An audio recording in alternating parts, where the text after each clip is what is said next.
probably will not need to buy a new software package at that time. FleetNet has been coming to the fore and making this an excellent package to use, which is very good. We're saving productivity time with it, with new enhancements.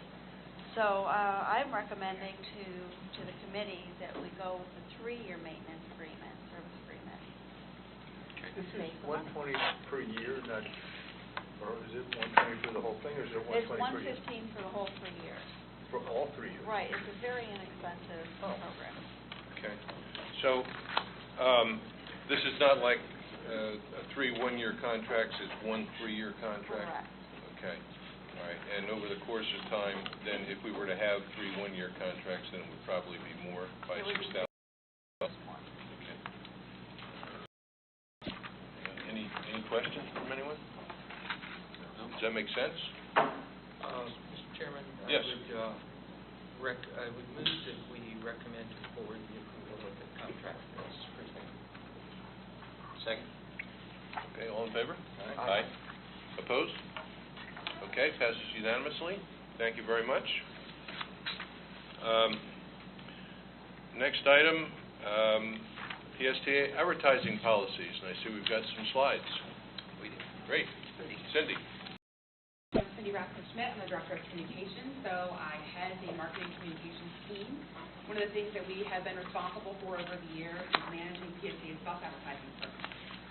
Today, we wanted to give you a little bit of background history about what that program has included, and talk to you about some opportunities to expand and what that might look like next step. So PSA used to use an outside advertising agency to sell bus advertising up until around the year 2000. 2 things happened that year that were somewhat unrelated. We decided to bring the project in-house, so we would be selling all of the advertising using existing marketing. We also changed the content policy to restrict advertising to be only messages that are commercial in nature, and we'll talk about that a little bit more in the future. In 2004, we added size restrictions to the ads so that any ads we sold had to cover the entire length of the bus. Because we had a new logo and new paint scheme, we wanted to be able to keep that branding in the forefront and only cover it up if we were selling the higher dollar value ad sizes. And then this past year, in June 2014, we decided to add a part-time bus advertising sales representative to the team. She's fully focused on selling bus advertising. That's all she does. So here are some of our recent revenues. You can see we peaked in 2012 with about $388,000, and then it kind of dropped. Last year, marketing staff was a little busy doing a couple of other, transit-related project things. So that's when we decided to add on that sales representative, and she's doing a great job. We have $309,000 of contracted revenues, but we know even better than that. Outsourcing has the potential to significantly increase our revenue while reducing our costs. Administrative staff stay in place, but there'd be little day-to-day that we would be doing because an agency would be able to handle all of that. We would just kind of interact with them on occasion. A contract like this works with a minimum guarantee and then a percentage over. So here's some examples of the kind of revenues that some other transit systems are getting under this kind of a plan. Fort Lauderdale has a $756,000 guarantee. They got $1.3 million in advertising revenue. Orlando has a $1.1 million guarantee, and last year they received $1.9 million. Hart, across the bay, has a $440,000 guarantee, and last year they received $678,000 in ad revenue. Excuse me, is that all from one company, or are they multiple companies doing different ads in different towns? This is how much they got overall for their whole advertising program. So they outsource with an outside sales company that advertising. So the company guarantees the transit agency a minimum dollar amount per year, and then anything over that, they split the profit with the transit agency, and then they keep their part as well. So it's all the ads that they're selling in that market for the whole year. Yes, sir. I understand from what we said before, we get that guarantee right up front. That's something that they'll negotiate in the contract. We'll get a portion of that. We were talking about asking for a portion of it up front. Okay. Probably not. I would guess probably not all of it. I think that would I think if Debbie has anything to do with it. It could be. I think that's Debbie's procurement team that will be negotiating that, so maybe. The way to look at it is if they're willing to guarantee it, why not give it to me all now? So, Fair enough. that doesn't hurt to ask, right? I've asked before. It's worth a try. Yeah. So this type would be a turnkey relationship. They would handle everything. They would sell the space. They would do installation. They would be meeting with PSTA staff to have ads approved and coordinating with maintenance staff to actually schedule the installations to come on the property and put the decals on the buses. But they still have to follow our advertising policies, and we still have ultimate authorization ability. So we still maintain that piece of control even with an outside vendor. These are some examples of our current ad sizes. There's a full back, there's a half size. This little one over here is called a King Kong, and then a full side, and if you combine two full sides and a back, you have a full rack. So these are the current ad sizes. One of the things we'd like to do is add in the more traditional sizes back into the mix, a king, a queen, and a tail. Most national accounts like kings. So the example on the top there is Coca-Cola ads. When Coca-Cola's ad agency is buying advertising on buses throughout the whole United States, they want to buy kings. They want to be able to have one ad or two ad or three ad designs. It's going to be the same in every single market, the same size in every single market. We don't offer that size right now, so we're losing that business. We don't have access to that business because we don't offer that size ad. So we would like to add those back in for the national business, and then also the small local businesses, because they're smaller ads. The buying is less expensive, and the ad space is less expensive per bus, making it more affordable for our local businesses to be able to advertise on our buses. So the content policy, our policy right now says that every single ad must be a commercial in nature. So advertising, the company that's advertising has to be proposing a commercial transaction, selling a product or service. We also have several prohibitions that are listed here: alcohol, tobacco, violence, something that presents a clear and present danger, and any kind of political advertisement. Those are the things that are restricted. What we would like to propose is that we consider doing that a little bit to allow us to take government-sponsored messages so that we can get some advertising dollars that are non-controversial public service type messages. So the ones that are shown here, the one on the left says, "Be stingy, use only what you need." It's from Denver Water, conservation message. The top one is about getting a flu vaccine, and the bottom one is to encourage people to not text and drive. So those are the kind of messages that we could be collecting with those government-sponsored dollars. Just out of curiosity, do government entities such as those, would they get a discount, or are they charged the same as a commercial? Usually charged the same as a commercial business. Okay. Yeah, they're paying the same price everybody else is. Okay. So here's an example of the estimate of the revenue increases we could expect. Right now in our budget, it's about $215,000 that we have budgeted in there to bring in revenue this year. Of course, we're going to exceed that already with what we have contracted so far. We could add significantly to that. We could bring in $600,000 total, which would be an increase of almost $400,000. Then if we add in the government-sponsored messages, and if we were to consider allowing alcohol messages or beer messages, we could even add to that. An example of that would be a restaurant on the beach, has a bar and grill, and wants to show a burger and a beer. Right now we couldn't take that ad because we prohibit alcohol. So that ad would not be accepted. They would have to either redo the ad so that it doesn't show the bottle of beer or the margarita or whatever, or they just wouldn't advertise at all. So we think that there is an opportunity there to bring in some more dollars as well. Yes. But would that also include an ad just for Corona? It could. Yeah, it could. Which is something that's not allowed for under 18.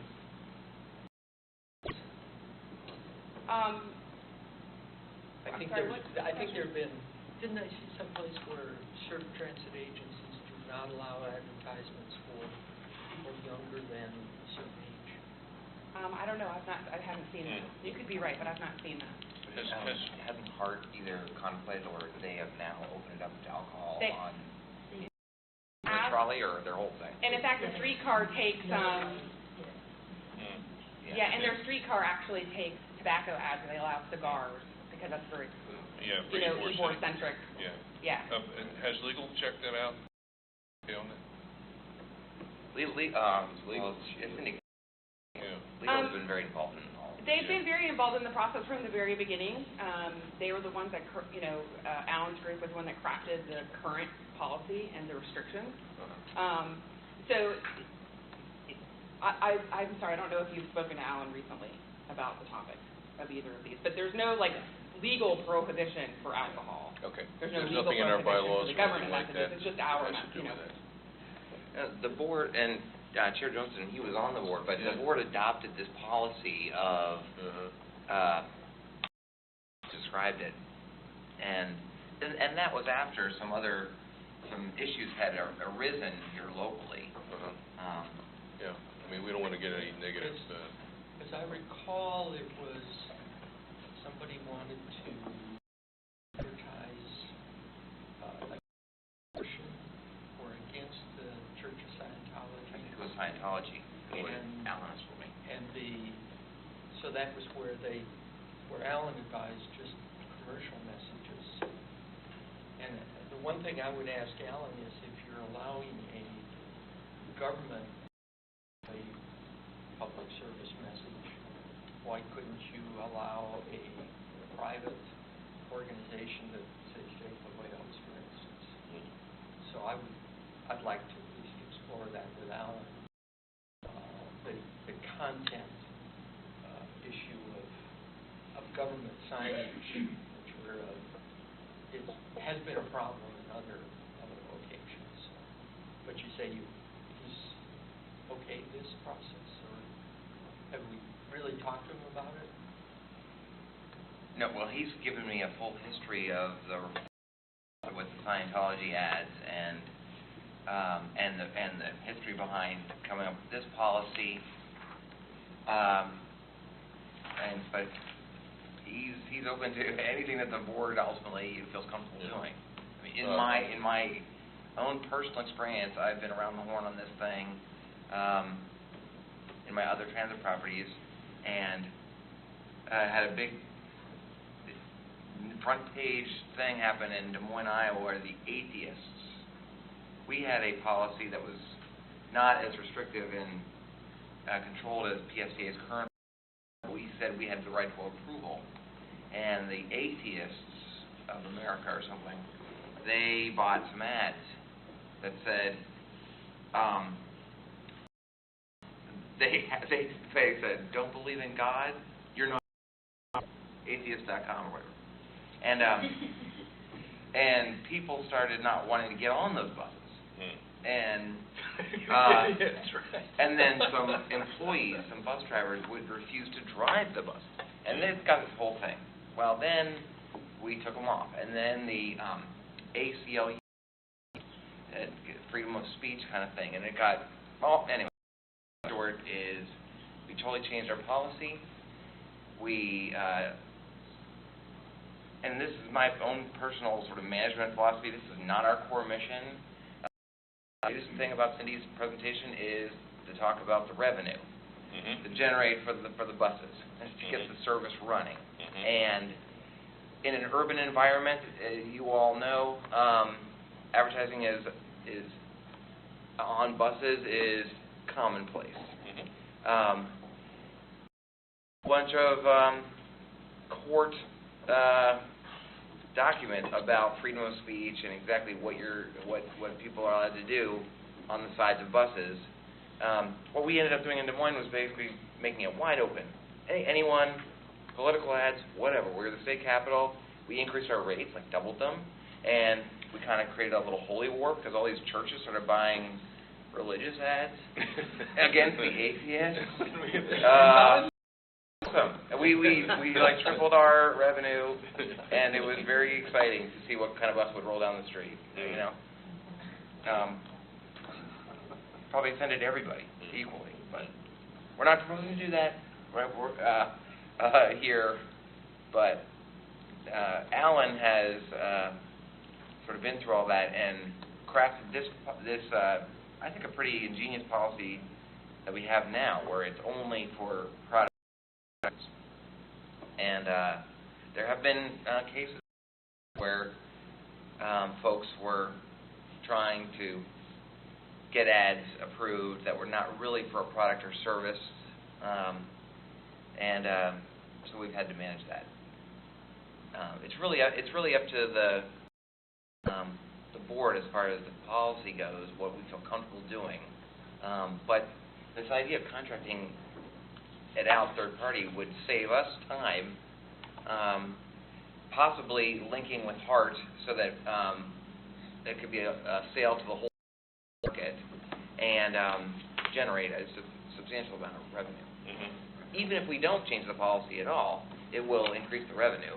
And then there might be some options to either get the government ads on there or even the alcohol.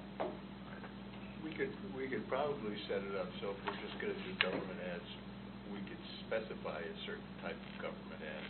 Just do that without opening it any wider. And Alan could probably figure that out. There are some other transit agencies has language, and there were some of the other transit systems that we looked at that have policies that allow those government messages without the others, and they're pretty strong policies. Yeah. Yeah. So we do have an RFP out there right now. They're due the end of this month, and then we expect to bring it, the winning vendor to the meeting, asking for approval.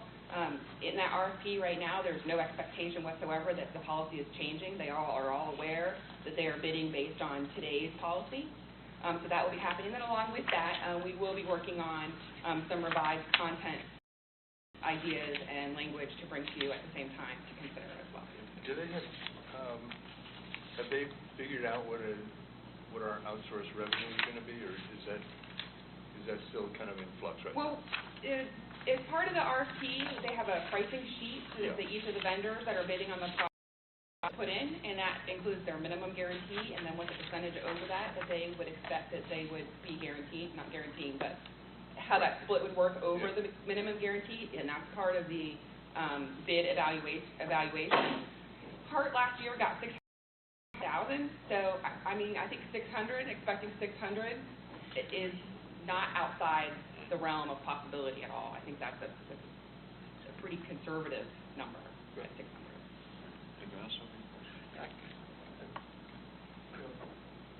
You haven't said anything, right? Cindy, a quick question. So they would sell the ad and they would produce and install our ads? Yes. Didn't we purchase the equipment to actually produce the decals in-house? No, we do have a contract right now with an outside vendor called Road Signs that's located in Sarasota to produce and install vinyl. A lot of the transit systems in Florida use that. Hart agency uses the same vendor, but that would be all inclusive. They would handle everything. Okay. Yeah. Well, yeah. There's no equipment purchase. Okay. I think that contract with Road Signs came to this committee. You know, Yeah, now that fairly you new. bring Within the that past, up. a new contract with Road Signs. Yeah. Okay. Thanks. Thank you. This is an area that I've been interested in for a long time, and I'm wondering about your experience as you've been riding the transit and riding buses that have ads versus don't have ads. I know at one time we had some concerns about the way the material was attached, or it was the seal, or the size of the holes. But my big concern is that when you're covering the windows. And just as an example, I have a few photos. The first one, if you can share it, I just have one. When I got on the 52 where it had the Morgan & Morgan ad, on both sides of the bus, the rear of the bus was darker. And as you can see, you do see some of the message there. I was riding a 23, I believe, where it had the ad on the bus, and the other side was clearly you could see out much easier through the side where you were not riding, but where you would get off. And from that standpoint, it was easier to see where you were and when your stop was coming up. Of course, now we have the ads. Some of you may know that material is this matrix. My autofocus camera chose to focus on the grid instead of looking through it to through what was out there. So I know we have to have the ads on the outside of the buses. I know Houston doesn't allow any ads on their buses, just from a study. But having them on the windows is kind of a concern to me as far as providing the outstanding customer service. And I was wondering, do you, and from the private sector, it seems like sometimes I see a Mirrors bus with Disney or something. I'm wondering what the experience in the industry is. Well, we actually have 3 buses with full wraps for Fox Sports, and you know, we do have to be a little careful where we send them. Not that there's a controversial message on there at all, but you know, we can't really send that into, let's say, Disney, because they might view that as competitive, right? So we have to be kind of careful where we send them. And, you know, it is part of our regular charter fleet, so there are some groups that don't like the fact that they see out of the window as well. So, you know, that does generate some complaints with some groups. So it is something that we have to be careful of. This morning, driving along Almerton, rode alongside one of the old orange and white buses, and boy, that thing needed a paint job. I was thinking, you know, if they put a wrap on that thing, that would save us a lot of money. So that's another side of the coin. Well, that actually brings up a good point too, because we actually have about eight transit buses in Orlando that are wrapped for Universal Studios, and they're getting ready to revise those wraps and rewrap them, and which we're kind of happy about, because once we take the wraps off, we know that it's probably not going to look real good, because the paint underneath has been wrapped for so long. So that is actually a way of sort of refreshing a bus without actually having to go through an entire paint job. So there's definitely a plus and a minus to it. But going over the windows definitely does, you know, it does reduce visibility, particularly when it rains. When it gets wet, it's even worse when it gets wet, because the water kind of gets into that perforated vinyl there, and it's even harder to see out when it's wet. Do you have any comments? Well, I was going to say, we do have we obviously have Morgan out there. There's a couple of hospital buses. The one that Largo Medical Center that was in the picture earlier. We don't have that many as a percentage of the fleet. I mean, there's maybe 12, 15 right now out of 200 buses. So it's not a large quantity. I feel personally opening up the ad in the traditional sizes, if we're going to sell tons of those. So yeah. I don't think you'll suddenly see more full wraps. I don't think those things would be related at all. I think you'll see more of the small ads taking up the space that's out there. So how many buses are wrapped with over the windows? I think there's 10 or 12, 15. There's Morgan & Morgan, there's Largo Medical, I think there's Baycare. That's it. So like 5% of the fleet, 6% of the fleet. Yeah. And we think that's about average, or that's kind of high? Actually, that's really high. That's really high. Usually, I mean, if we had 6 or 7, that would be a lot. Morgan has like 8 or 10 Morgan & Morgan, and that's a new contract. Yeah, I agree with you opening up that ad sizing, though. It's probably a really smart thing to do. Could I just go back to slide 4 for a second? I'm trying to understand why our Pinellas revenues and Tampa revenues are way under the other cities mentioned here. Do they have more buses, or are they just doing more ads? Both. More buses, mainly. Lots more buses. Lots more buses? Lots more buses. The bigger media market. Uh-huh. One of the advantages that we get by outsourcing this is that we have the opportunity. It could happen a couple of different ways. The agency that Hart has right now could bid on our project, and if they were to be selected, then they would be selling the whole market.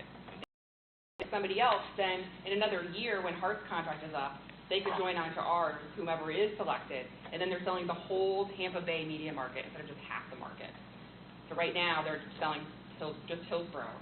So Orlando, if they were one section of Orlando's market, then they wouldn't be making as much, but they're selling the whole, they call it a DMA, demographic market area, is what they call it in the media world. But to the extent that, especially if we ultimately have the same company or work together with Hart, then we should get the same revenue per bus that they do. I mean, as far as the Tampa market being comparable, it's just the number of buses. I have a question, two really. At this point, be recommending that you go ahead and do the different configurations that you showed. Number 6, the whole thing that uses and... There's not actually a written policy anywhere about those. It's just been practiced since 2004 when we introduced the new logo, the new paint schemes. Yeah. So I don't know that you need to take a formal action. Of course, we certainly would like your consensus that you'd like us to go in that direction, but I don't think you need a formal action. And then should we also be approving that we go ahead with the government ads and the alcohol beer, or ask the That would be a policy. So we'll bring that to you in May and ask you to review that. Okay. And then the third thing is, do we sell signs on the inside of the buses? We do right now. There aren't very many. We have a lot of our own messages that we give to passengers. So we did not include interior advertising as part of this outsourcing request for proposal. You could. It's not a lot of dollars that come in versus how much work it takes to get. It's a lot of work for the amount of money. Yeah, it's not. I've seen it on airplanes in Europe. Really? You see it in bathrooms. Right, it's everywhere. Right. Okay, so just to be clear, so what, this is informational at this point? We're not having to do anything with regard to this at this time? Well, and strategically, I wanted to get with you today to get any feedback you had. I mean, I guess you could recommend moving forward with these, with the policy changes, the government ads stuff. You're welcome to do that, but we'll have the procurement done for a new contract award for your next meeting, and then, barring any deep concerns you had, you'll have a written policy change that'll include those things in there. So they'll propose on what we've got, and then beyond that we can say, go ahead, do that. So basically, this was an opportunity for you to speak if you had deep concerns about it. You wanted to tell them about what TRAC said? TRAC was overall very supportive of it. Basically, some members, like Vivian, didn't necessarily like the content of some of the ads we have now, but that's personal opinion. We don't all like all the ads on TV either. They recognized that there was a need for the revenue, and they seemed pretty supportive of it overall. Yeah, my concern, the reason I asked about legal issues, we have enough problems with people being upset with us, so we don't upset anybody. But on the other hand, the revenue is beneficial, so that's positive. Any other comments you have, Bill?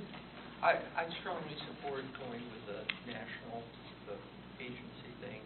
I like the Kings, if we can get those. They have less impact on our branding of buses going down the road. I really have trouble with the window, the wraps on the windows from a ridership experience, from a choice rider, and also if the bus is wrapped, you're outside, you don't know what's going on inside the bus. With the smoke windows, you can kind of see in, but you can't. I mean, there's some obstruction, but I believe that riding a bus with the unwrapped windows is perceived to be safer from a choice rider. So I have a problem with the wrapping windows, just personally. I'd like to have a bit more conversation on the content thing. My personal experience is that billboard companies fight about content and First Amendment rights. Huge lawsuit in Clearwater over that relating to billboards. So that's an area that I'm somewhat sensitive to. And the Des Moines experience of we accept any ad avoids any content regulation challenge versus the, and I was here when we had the Scientology, anti-Scientology issue, and backed off of that pretty fast. So those are my final comments. Thank you, Mr. All right. Chairman. Any other comments? Thank you very much. It's exciting to have this, because this is a great revenue opportunity. So, great, thank you. Thank you.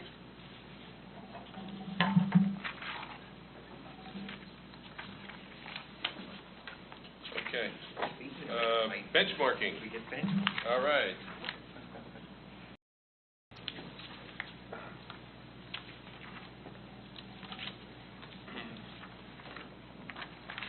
You know, when I was in the throes of that whole atheist thing in Iowa, my brother got a master's in religious, some crazy degree. And I was like, I did not. When the churches advertising. So now down to something that I'm more interested in. Public transit data. And I was very disappointed. I know Commissioner Eggers, who is the one member who has of the committee that has not already seen a lot of this. Because I think it really helps paint a picture of PSDA and how we operate data-oriented way.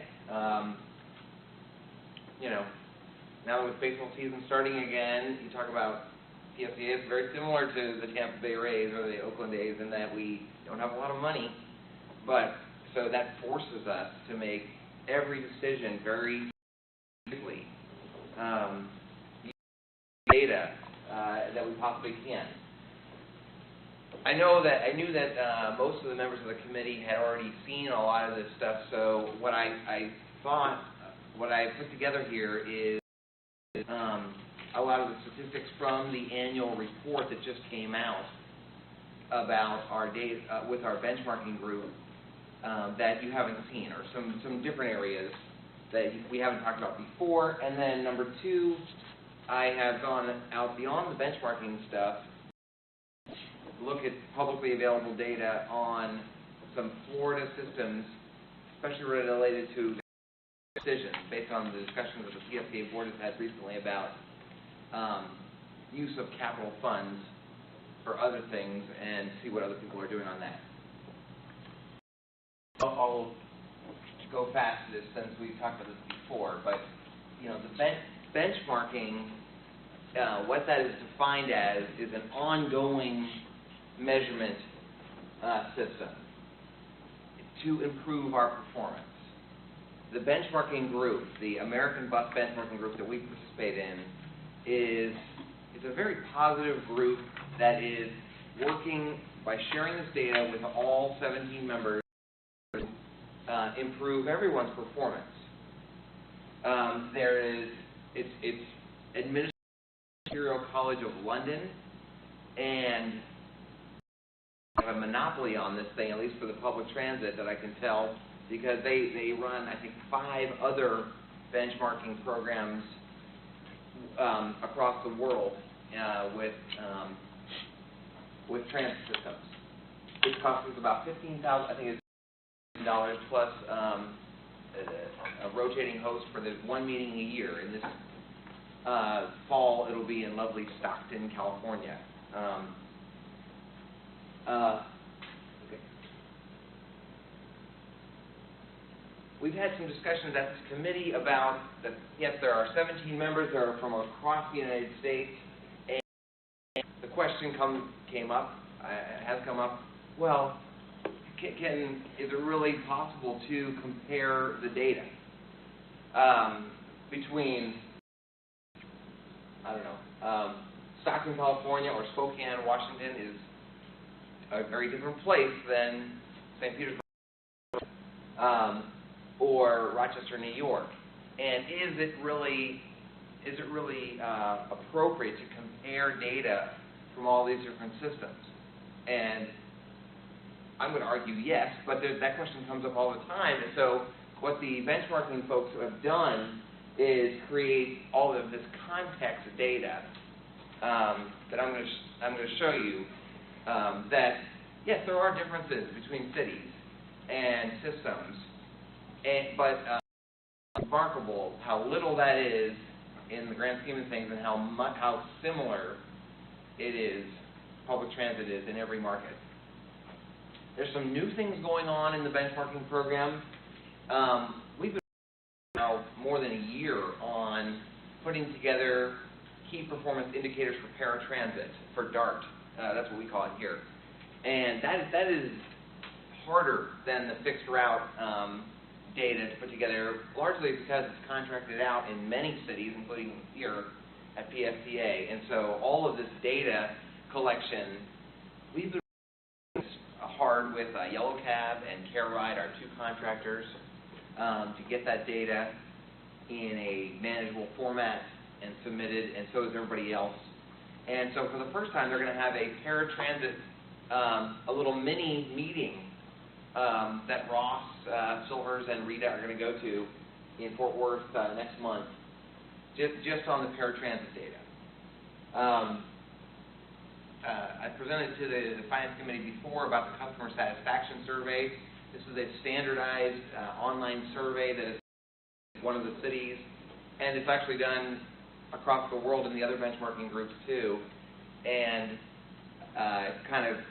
it's a way of tracking annually not just how we're doing from the performance statistics, but what our us and think we're doing.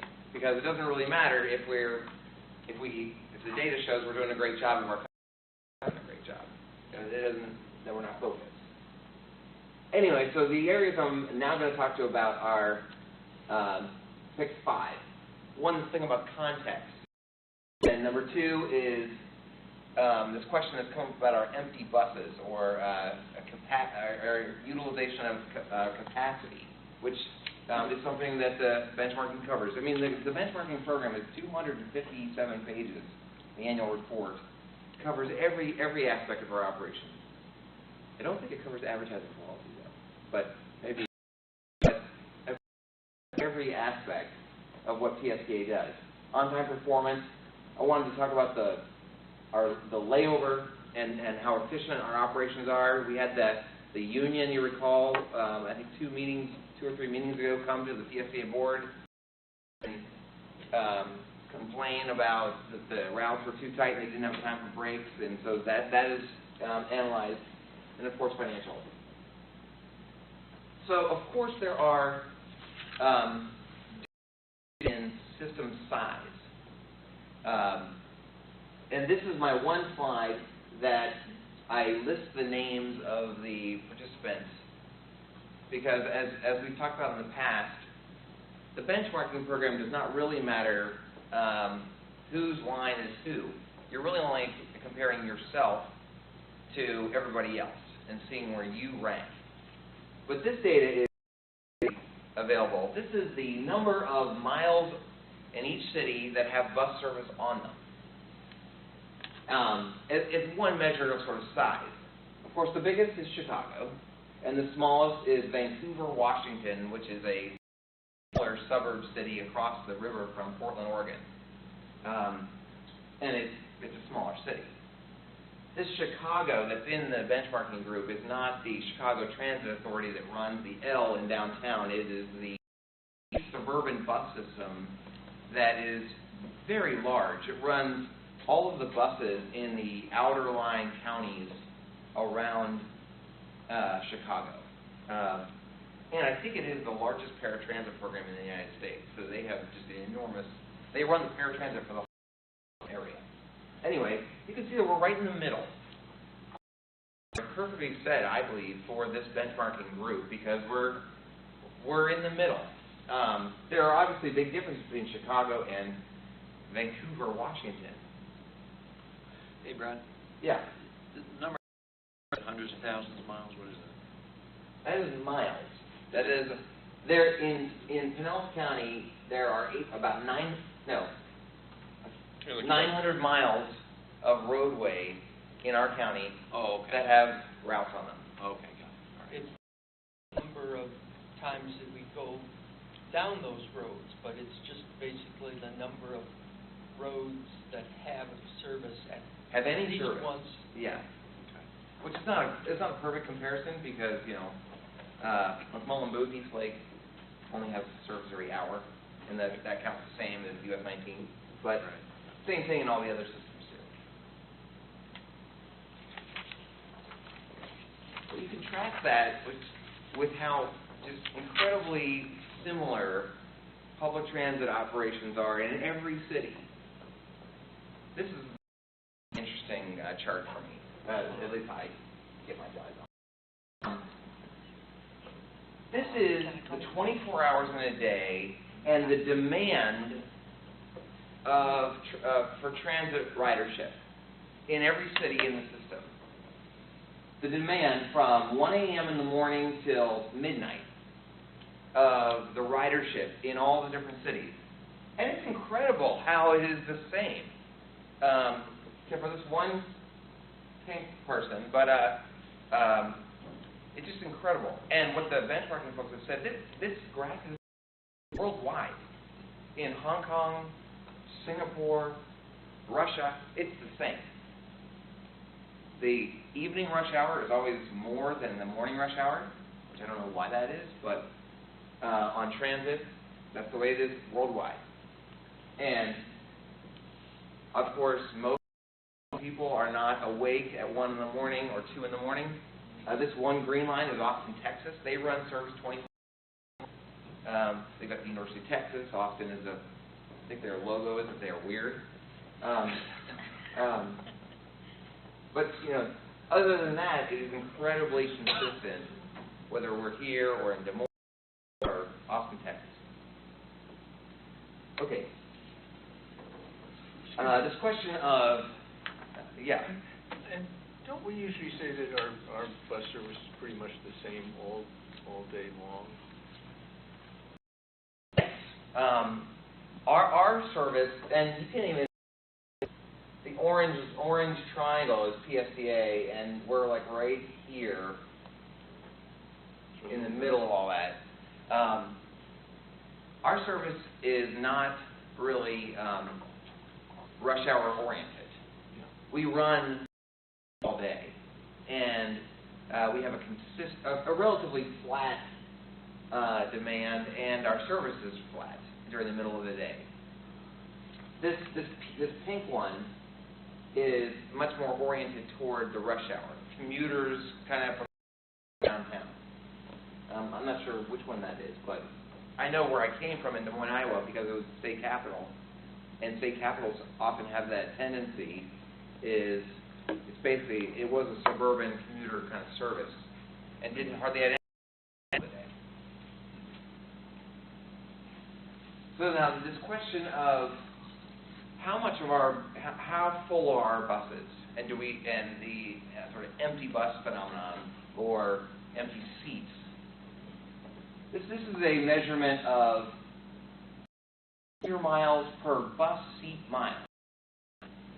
So what that is taking the number of seats on every bus, which we provide, totaling that up over the whole fleet, multiplying it by the number of miles the buses run. So for every seat, every mile that it runs all year long, that's one bus seat mile.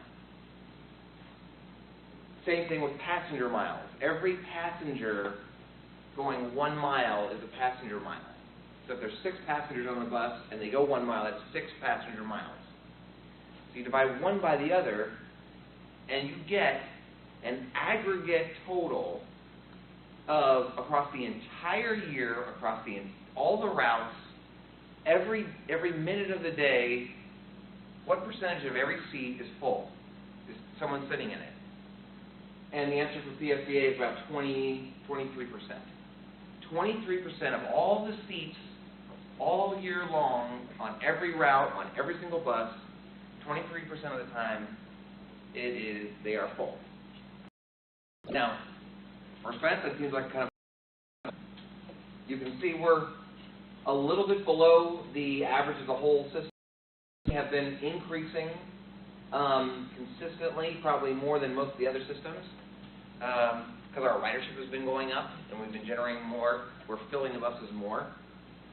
The benchmarking folks from Imperial College say this 25% average in these mid-sized cities across America is not too dissimilar to the worldwide average they see. Over in Europe, the European bus group, and they're around just under 30%, even though we all think of Europe as being everyone riding transit all the time. That's very consistent with transportation.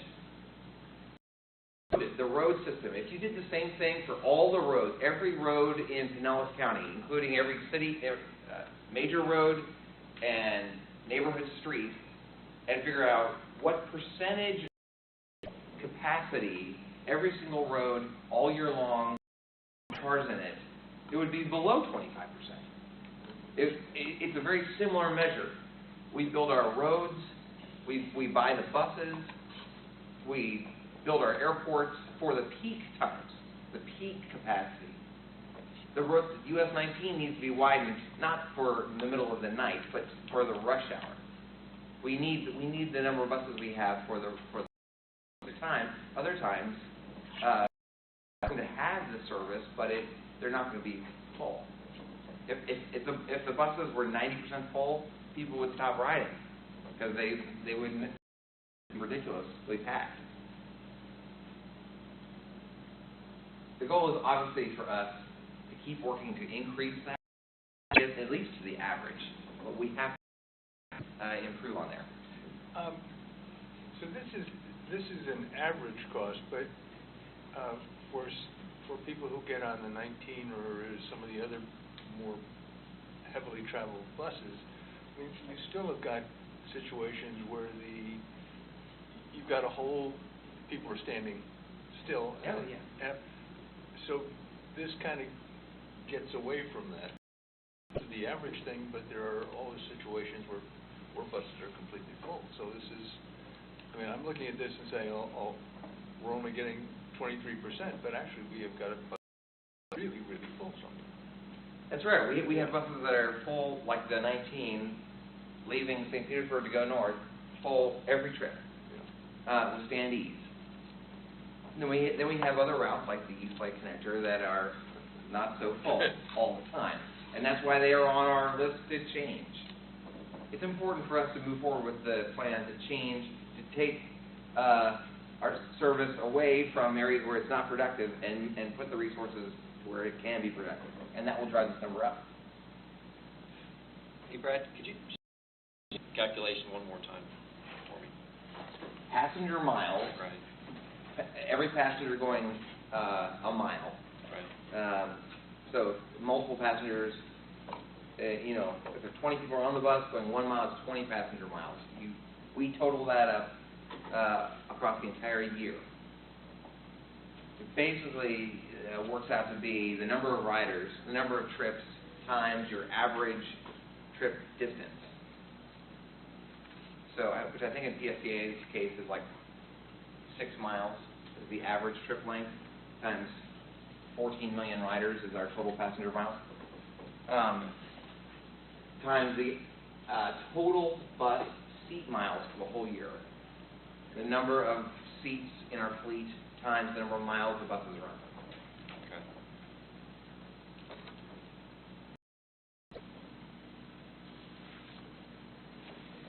It took me a while to figure it out. But then when I got it, okay. Next topic is on-time performance. Really interesting graph.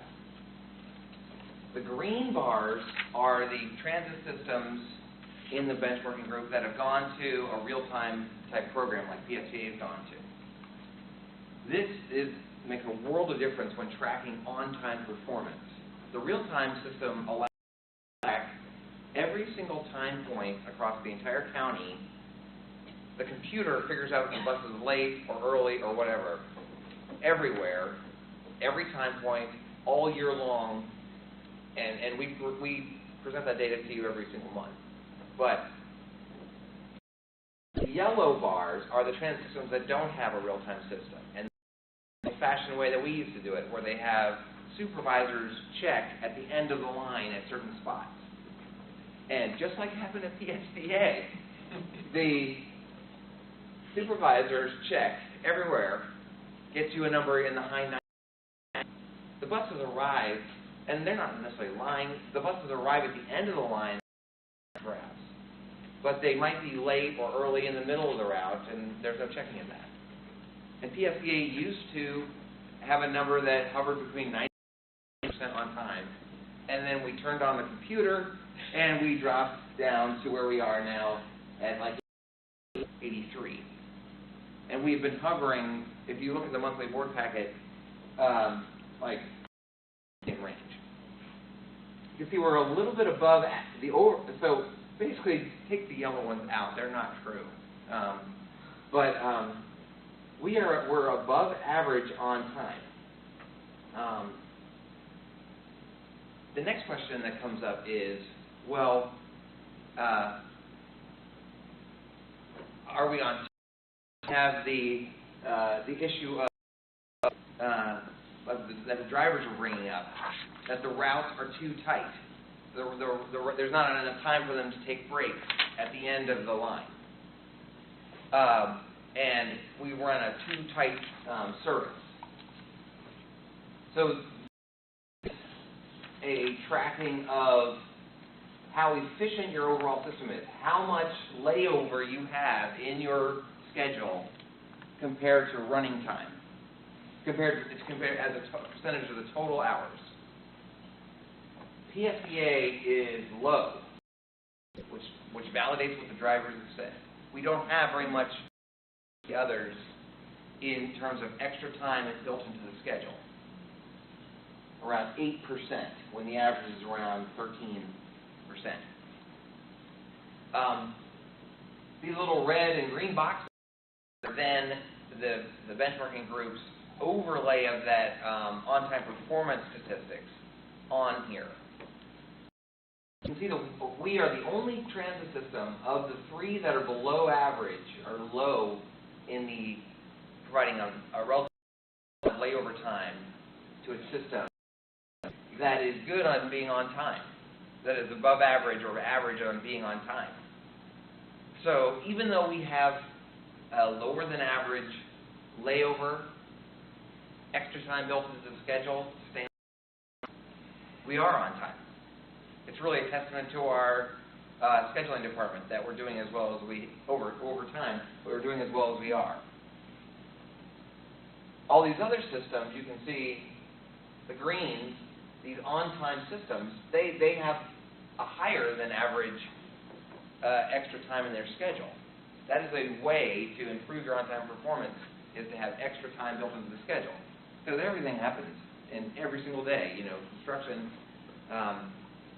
issues on the bus, etc., that affect this number. The other impact, however, is obviously on cost. Putting more time in the schedule costs money. Adding hours of service, especially hours where we're not picking up any passengers, they're just built in to either give our operators time to take a break or to make up time, build slack in the schedule so the bus can make it on time. It does cost money. There's really no way. This is one of the number one reasons cost systems in the benchmarking. It's not necessarily something that the bus operators and the union is all in favor of, right?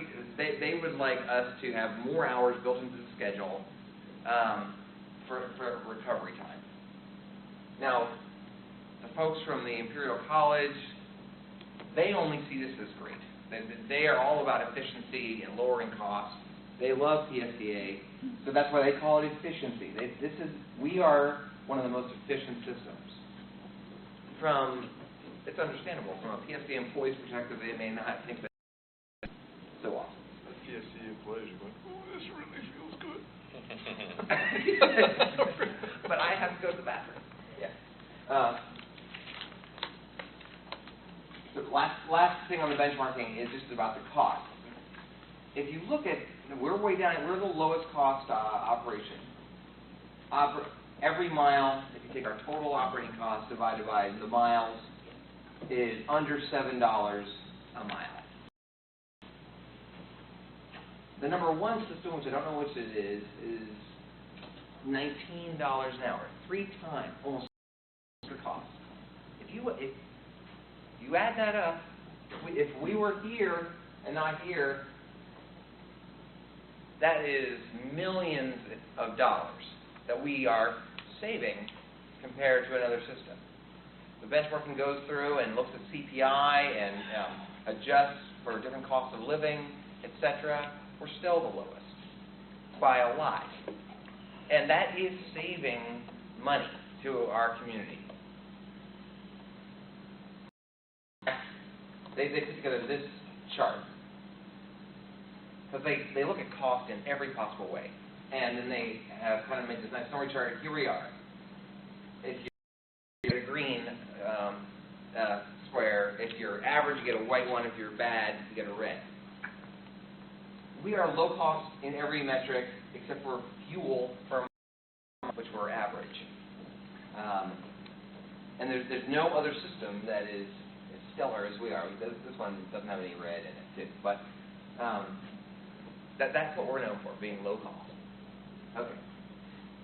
So I put together, again, the benchmarking is working on getting some of this stuff, and I'll feel better once they have it, but on the comparison of the capital dollars, mainly. Because this question has come up lately about whether or not PSDA should seek outside partnerships like the Pinellas NPO for SDA versus using our formula funds instead for bus replacement. I looked out there at all the different other large Florida transit systems first to see if they are all using funds for operation. And by and large they are, as you can see from this chart, for a very long time. As you can see, every system is using federal funds. All these systems operate under the same rules that we operate, where you can only use federal funds for maintenance. You can't use it to pay bus drivers or buy fuel. You can only use federal funds for maintenance of the capital fleet. And so the only one that's not really doing it in a big way is Broward County. Broward, they have obviously a much larger budget than we and they have a much larger local county contribution to their system, and they have kind of stayed away from using the federal dollars. But all these other systems, CA'd on down, are used in about the same percentage, or in the case of HART across the bay, in almost twice the amount that we are using the system, the federal. I think everyone understands the goal is to not, to be balanced and not use all of our funds on operations, because then you don't have any money left for capital. But to go to zero is probably not the most balanced method. But to be focused on this and manage it into the future. It was harder for me to get a whole system look at all the systems on what funds they get from the feds do they spend on operations, but by scrutinizing the HART CAFR, like we have our audit report,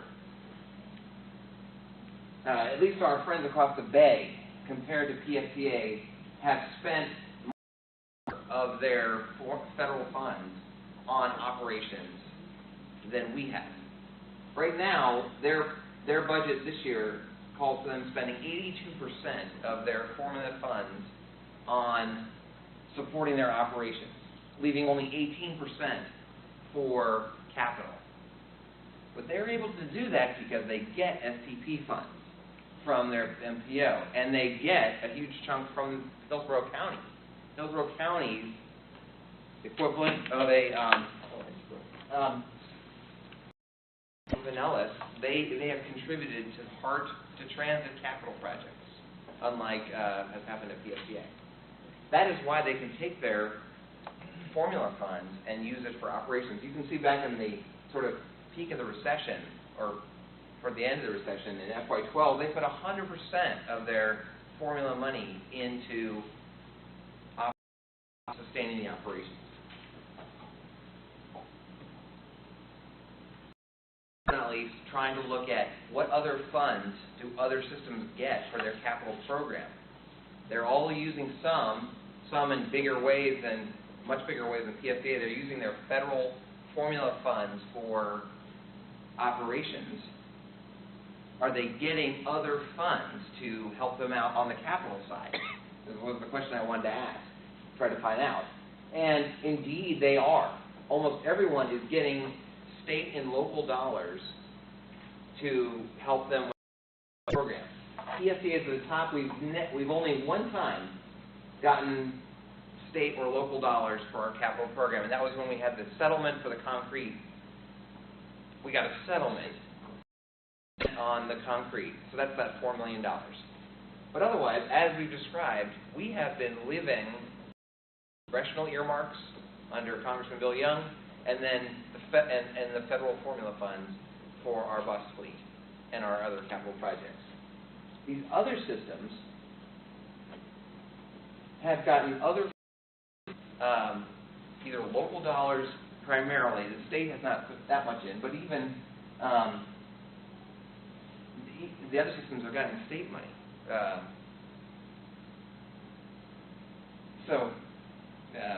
would say that to summarize, I believe it's appropriate for us to manage, not overdo it, but have some of our federal funds go toward operations, but the vast majority of them go toward our capital program. On these other sources, state and federal, to generate more dollars on the capital side. Maybe even look to local funds for that. And that concludes my presentation. Question? I wonder if these last three slides would be something that you'd want to share with the MPO. Okay.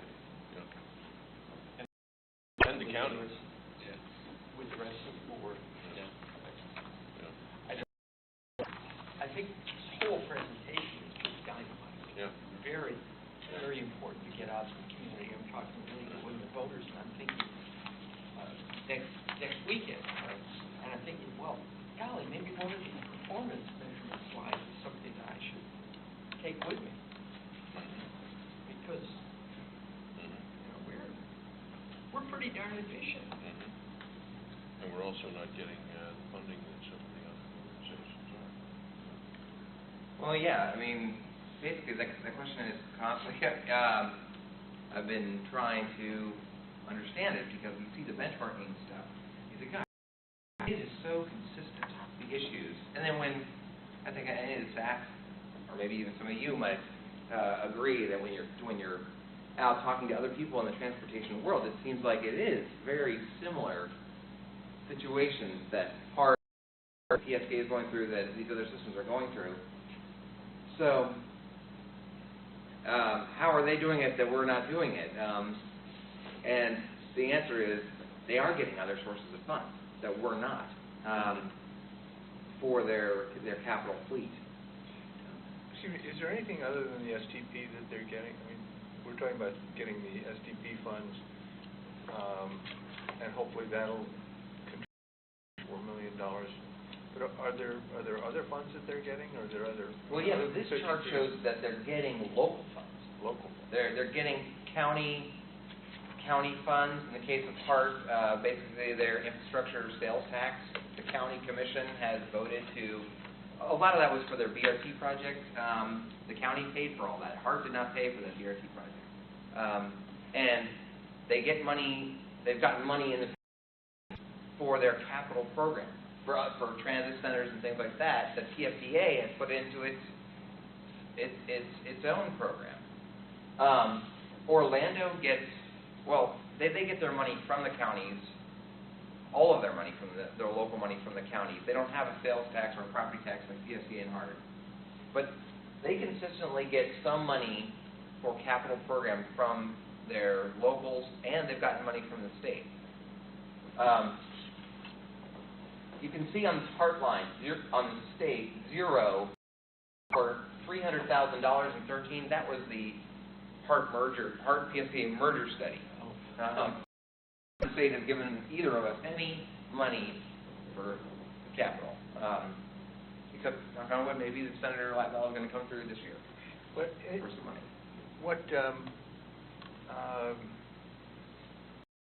We were talking about putting another 5 cents in the state, on the gas tax. We brought it up a couple of months ago, and that would give us $3 million, wasn't it? Yeah. So that's a possibility.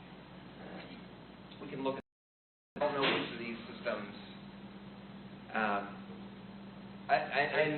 would be able to find out that they get local funds. That would be considered a local funding source. Yeah. What kind of local funds they get varies. Some of them might be gas tax revenues. That's what, I forgot his name, but that's what was proposed a little bit earlier, wasn't it? Yeah. Well, the Pinellas County has the ability to change its gas tax. Some of these other at the cap or at their max, they can't. Hey, Brett, Yeah. you think it'd be worthwhile to give this whole presentation to the MPO? I think so. They might understand it better if you went through just from the top to the bottom. Yeah. There's a new director that was just hired for the Pinellas MPO, and he hasn't started yet. He starts in end of June. And they're talking about really sort of, I think the MPO board indications that the MPO will ramp up their leadership in setting priorities rather than just having EFTA do it for us. Right. And they're talking about having a retreat and maybe even getting PSCA involved in the fall. I've met with the new director, and he seems very energized. I mean, he I think sort of has a high-level understanding of the SCP issue. But yeah, trying to get some of this information out to MPO any way we can. I'm sorry, the question I meant to ask before is there something other than the 53 and the STP that other people are getting that we should be going after ourselves?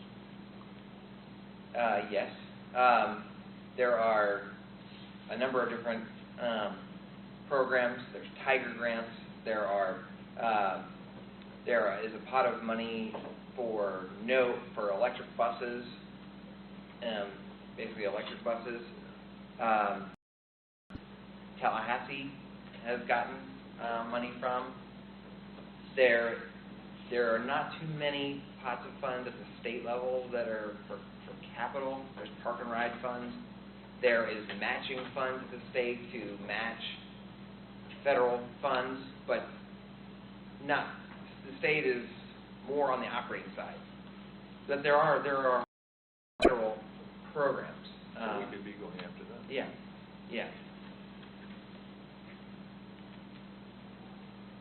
Okay.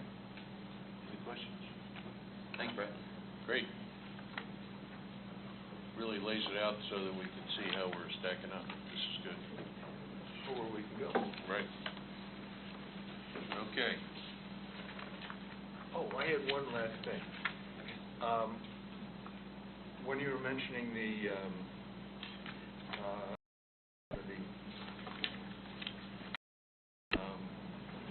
company that's doing this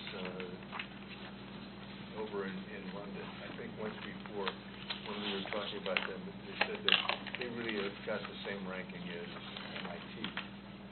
Oh, yeah. And saying something like that about them gives you a little bit more idea of who these guys really are. So that when you know what they're doing. So we just might mention that one. That's a good point. Good point. With regard to these future meeting subjects, We have a couple quick reports to go through. okay, stats here, okay. Finance? Yeah, go for it, Debbie. All right, sorry, Debbie, didn't mean to. That's okay, we're overwhelmed by the, I know. But we'll just go through, because that was very good and ties nicely into here.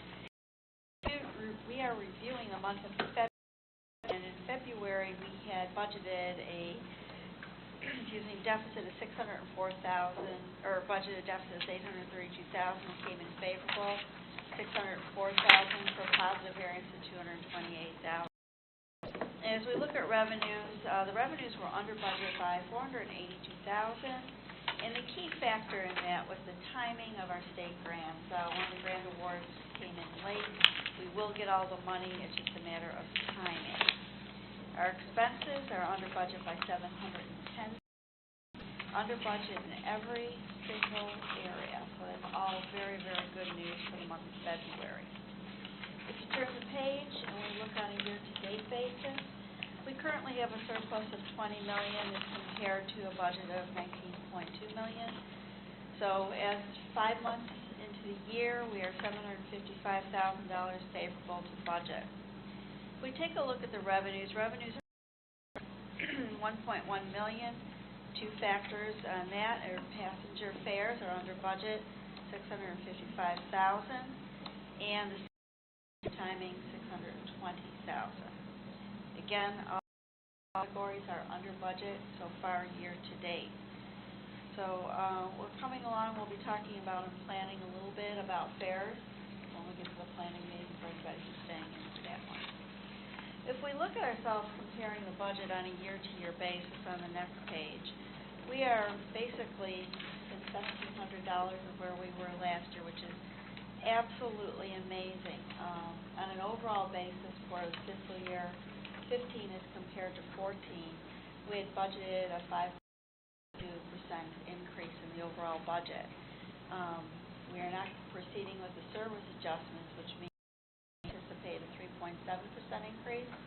And if you look at it, we're absolutely flat. So it's very good cost containment on the part of all the staff. So applaud them for that. Are there any questions on the finances? Do we have any idea why the revenues are coming down? Is that, we're down 2.44% over, and that's basically the passenger fares?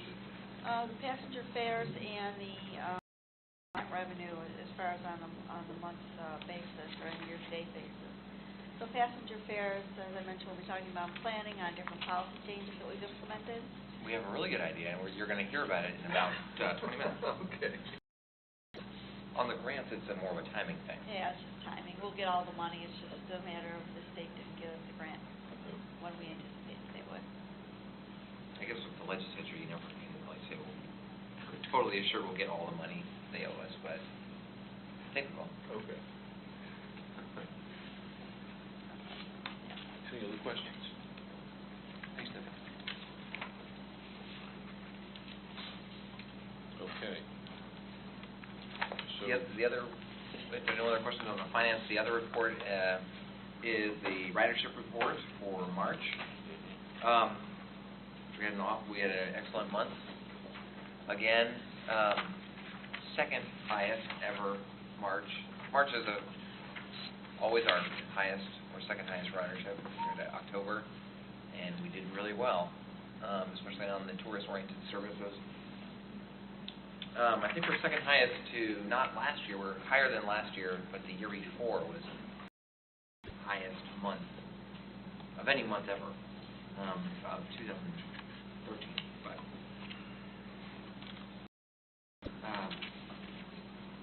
you can look at those. So the Jolly Trolley trips probably related to the Rock Marine Aquarium. Yeah. I wonder how much of that is the Rock Marine Aquarium versus coastal rally. I saw that both of them were up, but yeah, and certainly year to date is because for part of last year the Clearwater Aquarium service was closed for the movie making. Yeah, in the October, December.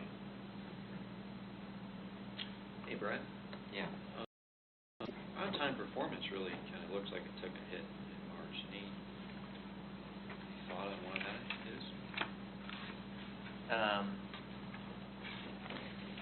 No. I mean, I would assume it's spring break traffic, but maybe we could, it does seem to be a lot less than last year.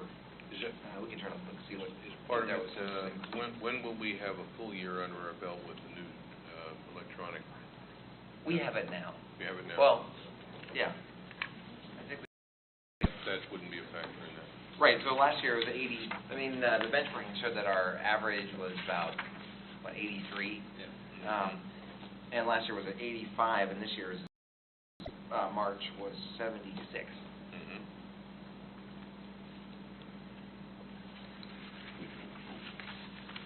We'll check, see if maybe there was a glitch, but otherwise I would say it was traffic. Traffic really.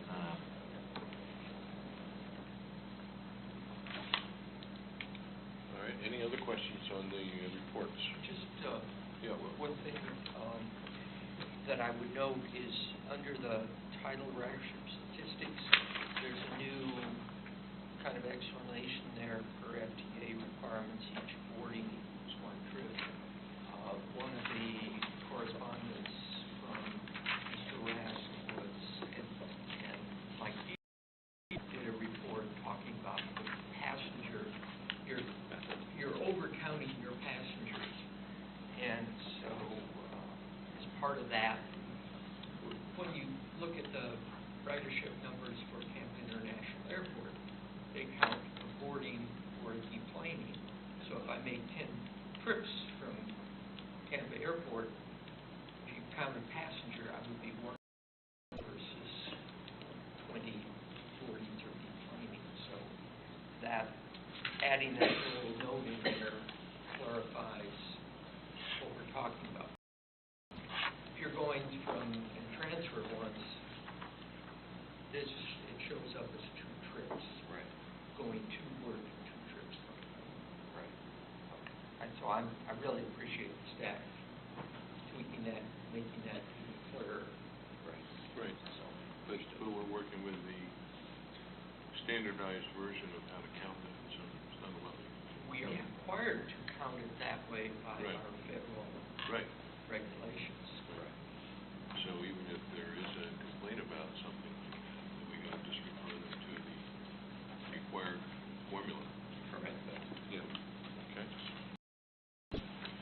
Okay.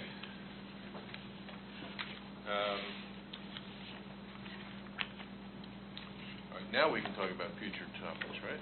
Yeah. I'm looking forward to the bus tire lease myself. All right. Any other business that we need to discuss? I just got one thing here that I wanted to, there's a good article National Bus Trader magazine on alternative fuels and reduced emissions that I thought the committee might enjoy reading. It's just a good review of the shifting landscape and our alternative fuels, and gives a good overview of each one of them. So I just brought some copies for Thank you. the committee. Cool. Brad, you probably get that magazine too. But Thank you. Yep. Yes. talked about a couple of performance alternatives. One was using diesel buses instead of hybrid buses. Also, using the smaller buses versus the full-size buses on some of the routes. I don't know whether that's really a planning issue or if that's performance, but I'm interested in seeing those comparative numbers at some point in time. So that would be more maybe a future meeting subject. Now, we have had discussions with regard to, for instance, CNG versus diesel, in that the route size and so on precludes CNG in many of our routes because we would run out of fuel, basically. Some of that maybe is changing. Yeah, So okay. we're trying to get a meeting with the CNG people. Okay. Yeah, that's what we heard 2 or 3 years ago. Yeah. So I guess maybe the question is that part of the budget discussion, or is that just performance, alternative options? So should we include that as is that what you're asking? Yeah. Okay. What's the cost of a versus the regular diesel? $50,000 more, $45,000 more than a regular diesel. Henry, is that right? I don't know.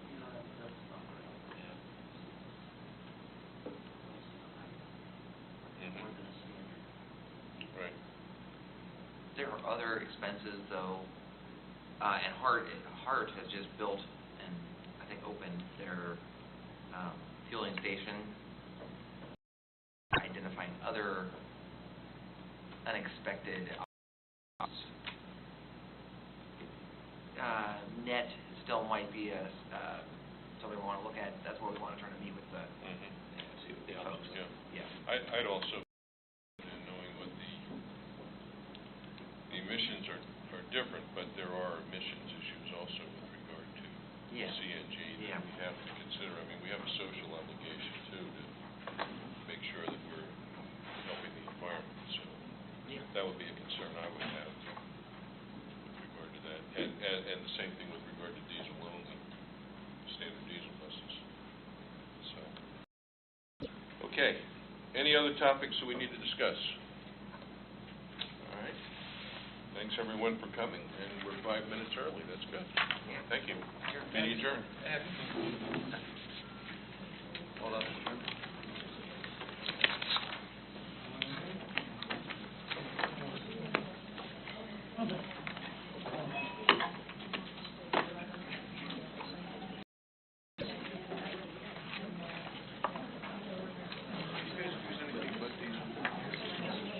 No. You have to, because all the trips.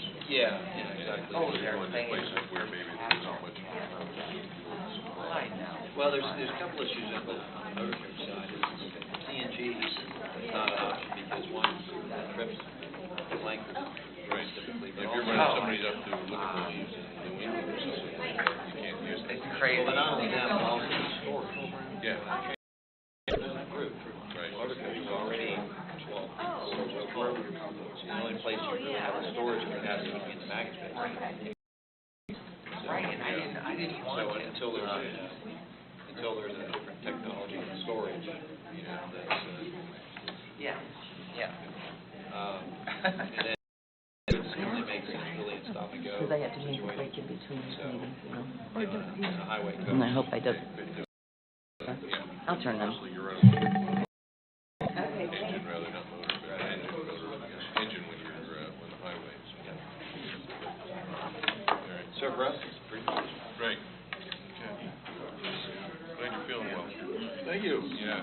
I'm having a big problem with my knees. Yeah, it's just, I don't know what, all of a sudden, you know, I mean, it's like I turn a little bit older, and all of a sudden. No, I understand. It just kind of wondering what. I don't want to get them operated. But hey, when you're busy, I've had 2 trips.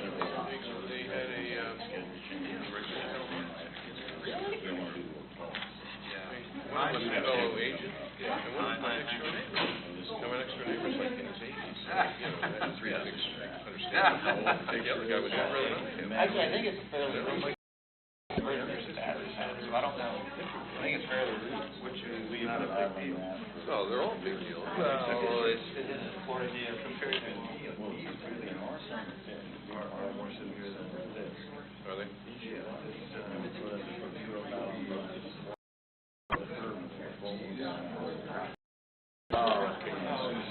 You know, the funny thing in my business, I have a lot of people who are up in age. Yeah. And that's our marketplace. I mean, I have people come in all the time, and I always take time to sit and talk to people, you know, just That would not be good. and a lot of them tell you, man, I heard where they Okay. They come into your phone, you know, and he did. I had a guy What would, who had an infection, like, and then he got rejected, and he was walking, he was in a wheelchair because he had no knee for like 6 months, and he just finally died. Thanks. All right. I'll try. Okay, see ya. Bye. Thanks. His wife came to see me, brought me a secretary. Turns out he had Mgmt disease, he had rejection, and nobody knew it at the time. But I mean, that's pretty hard to smoke. As long as I can, I'm gonna hobble around, you know. But it's just really weird that all of a sudden, I mean, I'm in that league. And it's just weird, you know what I mean? I'm hobbling around.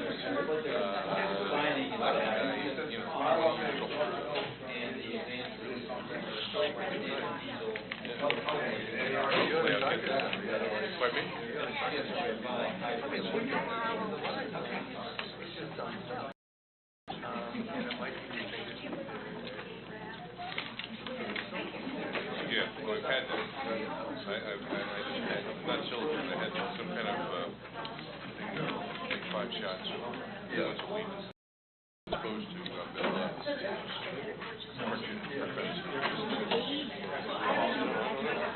It's weird. Yeah. See what happens. Look, I can't walk the one of the things that I would the sun is shining on this well, I want to play golf, but more degraded than the others. And so, with what we call super wrap, super not frequently that's on the driver's side of the bus, so it has less impact on finding the bus stop.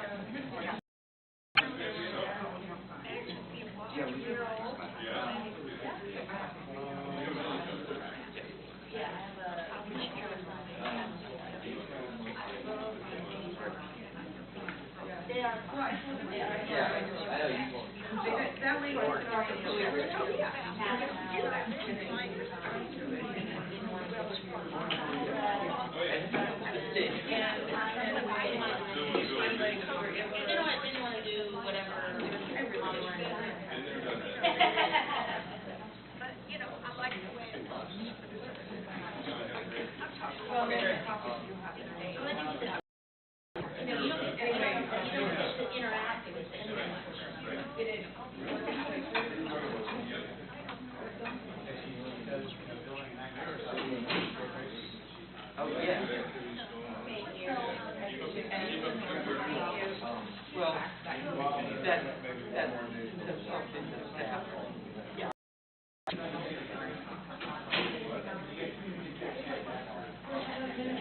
Yeah, he felt it.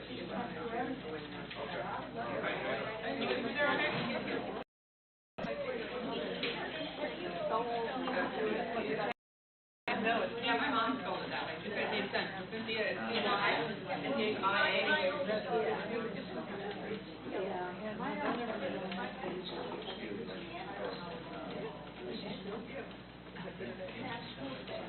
Oh, I don't have to.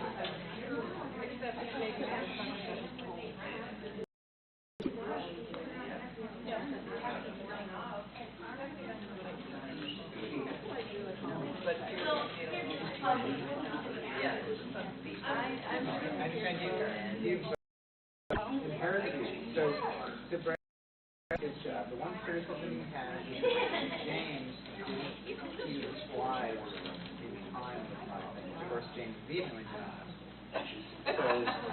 So here's the code. I'll kind of look at it and I kind of drop it, but don't change the slides until I actually drop it. What? Huh? So I may drop it. Well, we didn't get over But until you don't want the slide change. 10:20. I mean, does anybody know that? Oh, you're saying for, yeah, that's fine. Well, I mean, I haven't seen it. If you avoid the great bread. No. Last we talked about it, that it was where the art is.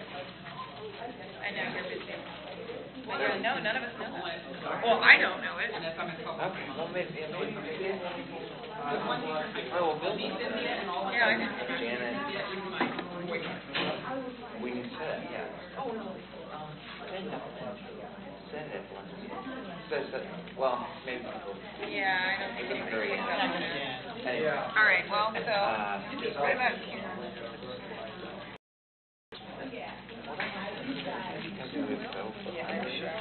What? It was on the STD and the STDO, and Yeah, and? it was, she said to me,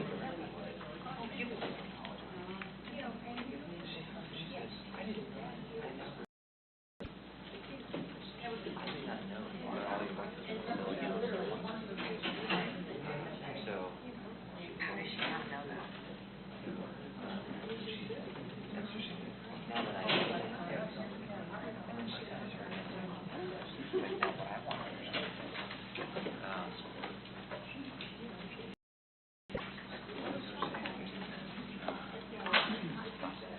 How are they? Hey, are you, somebody sitting there, or is that one early? Okay. I would think they are. Yeah, it was, yeah. They I are. think so. That's exactly what it is. Yeah, I think they did, you gave me another one, but there's no maybe. Okay. Finance, okay. Did you talk to her about it? I got a planning. With, Yeah. you know. Yeah. But it didn't include all the PowerPoint stuff when I gave you the work complete. This is the finance. This is the plan.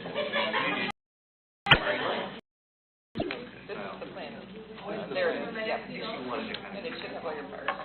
She wanted to be cooperative. And now I need you. Right, what can I do? LD agreement. You're like, It's for the RFP, for the fare box. That's good. I'm very glad. Okay. I guess it's requiring us to do multiple. Saying that it's not going to be speaking with you. Who's on our committee again? I need to ask that. We've got, Okay. And then everybody's asking And, about If how I can- If I can borrow your and pen. me. Oh, absolutely. And isn't it Janet? And everybody Janet says, and well, how do Patty. you? Patty. And I'm here. Patty's not, I guess. oh, isn't she an alternate though? Oh, it's Darden Rex, Darden Oh, Rex. Darden and Janet? And is Darden and Janet coming?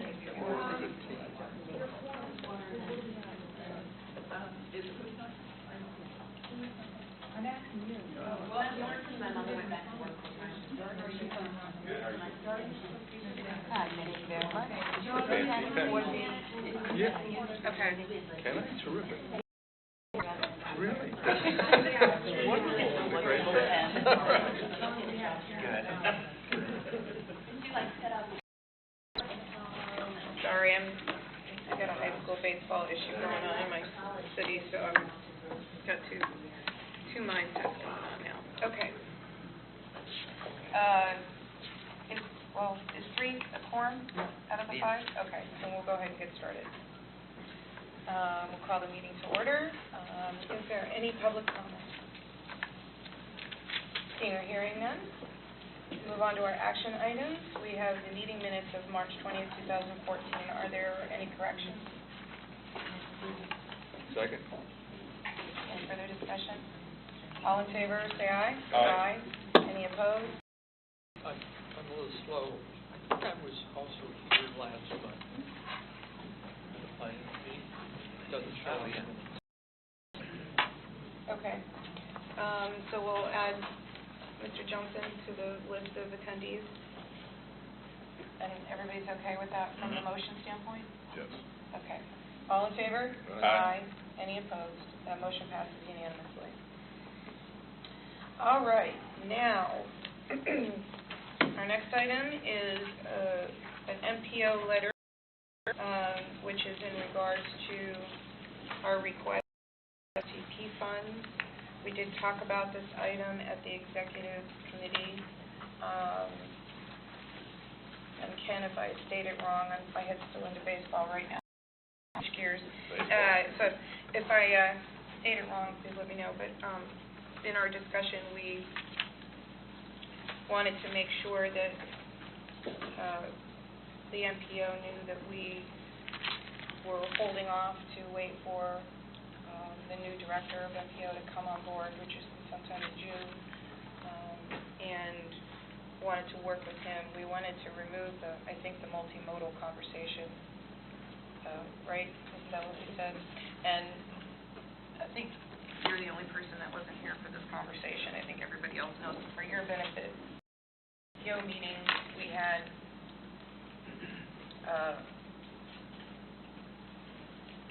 several months ago, or maybe last month, whenever we did ask for the STP funds, staff asked the Citizen Advisory Committee, several different physical, patent, pedestrian committee, the Citizen Advisory Committee, the Technical Coordinating Committee. The MPO staff. Yes, Yeah. MPO staff, asked them to review the idea of our request. From that, bicycle folks jumped on and said, well, if the buses are going to get STP funds, all forms of transportation might need to be considered, such as bike paths. And so that complicates the conversation more. So they made a recommendation back to the MPO at the last meeting that they consider create a subcommittee to talk about a process of how to add multimodal, this is the word they use, into STP funds. We were lucky enough to just say, look, we've got a new director coming in.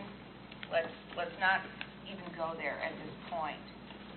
Hence, Brad put together a letter supporting this multimodal process, and we kind of talked about it strategically and said, look, let's not use that. Now it seems like we're supporting adding bicycle amenities into STP funds too, and we're not there yet.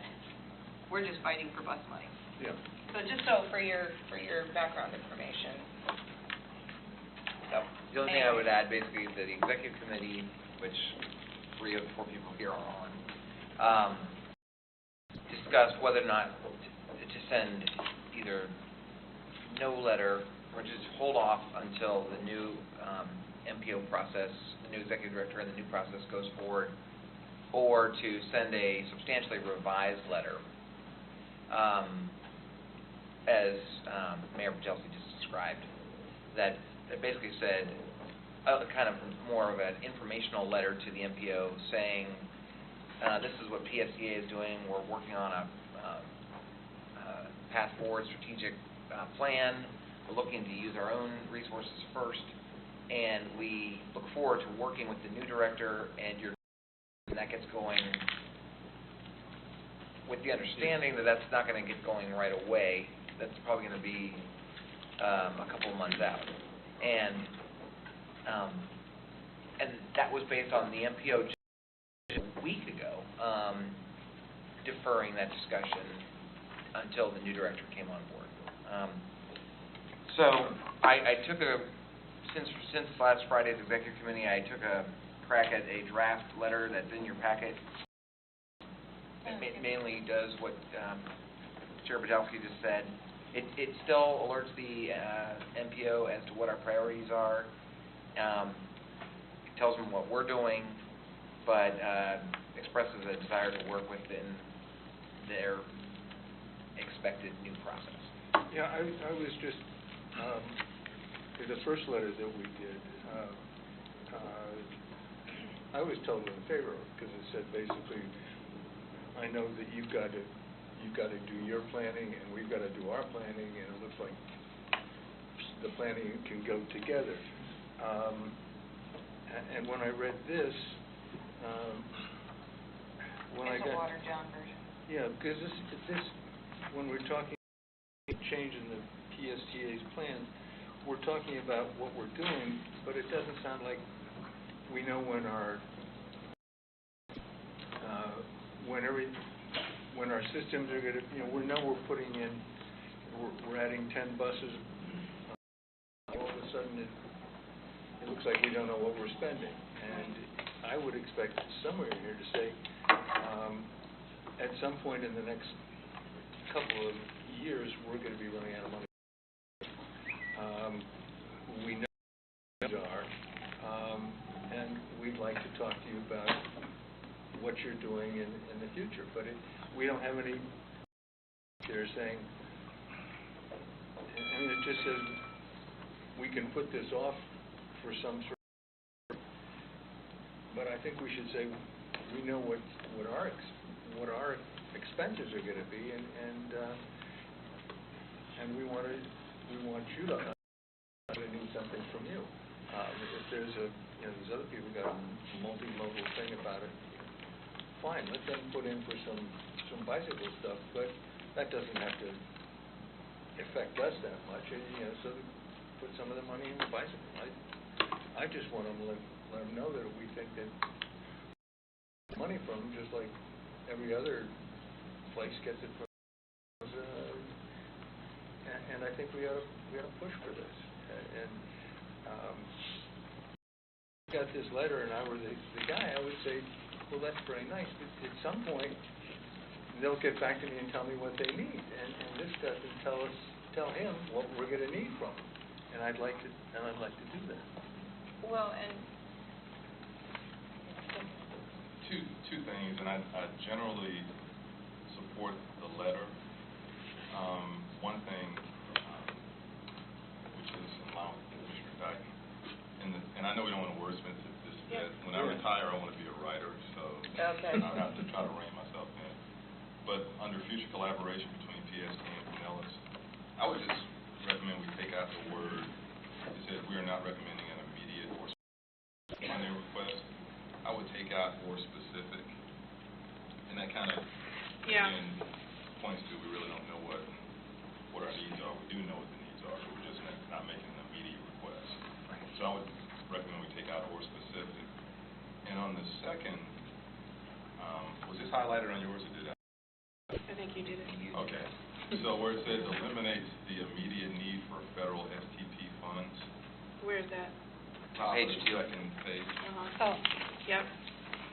Using reserves eliminates that immediate need. It is correct, but I would almost want to say postpones. Yeah. Something. It doesn't eliminate. I don't want to give them any feeling that the problem is solved. I agree. I agree with that one. Postpones. And that's what, maybe you say postpones the need or some other word that basically says it delays the need, but the need's still there. And the only other thing I did was trying to remember it on these priorities. When did we approve that ranking, or did it come out of legislative, that specific ranking of priorities? When did we do that? We did this with the legislative. It was on the legislative priorities? Yeah. Okay. This is the legislative priority list. I just didn't remember the, I guess the one on 6. Yeah. Okay. Yeah. Okay. But other than that, I support stating our new position.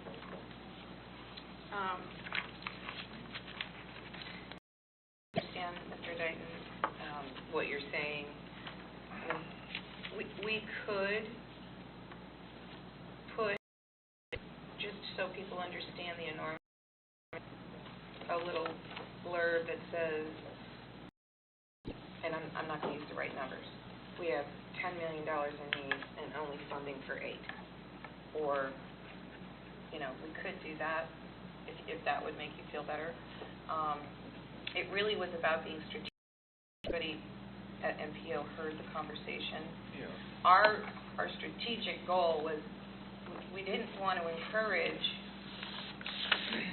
a third party now, so to speak, coming in and saying, okay, now we want bike lanes. We didn't want to be, we used that word multimodal, which was what was in there. That's what we were doing.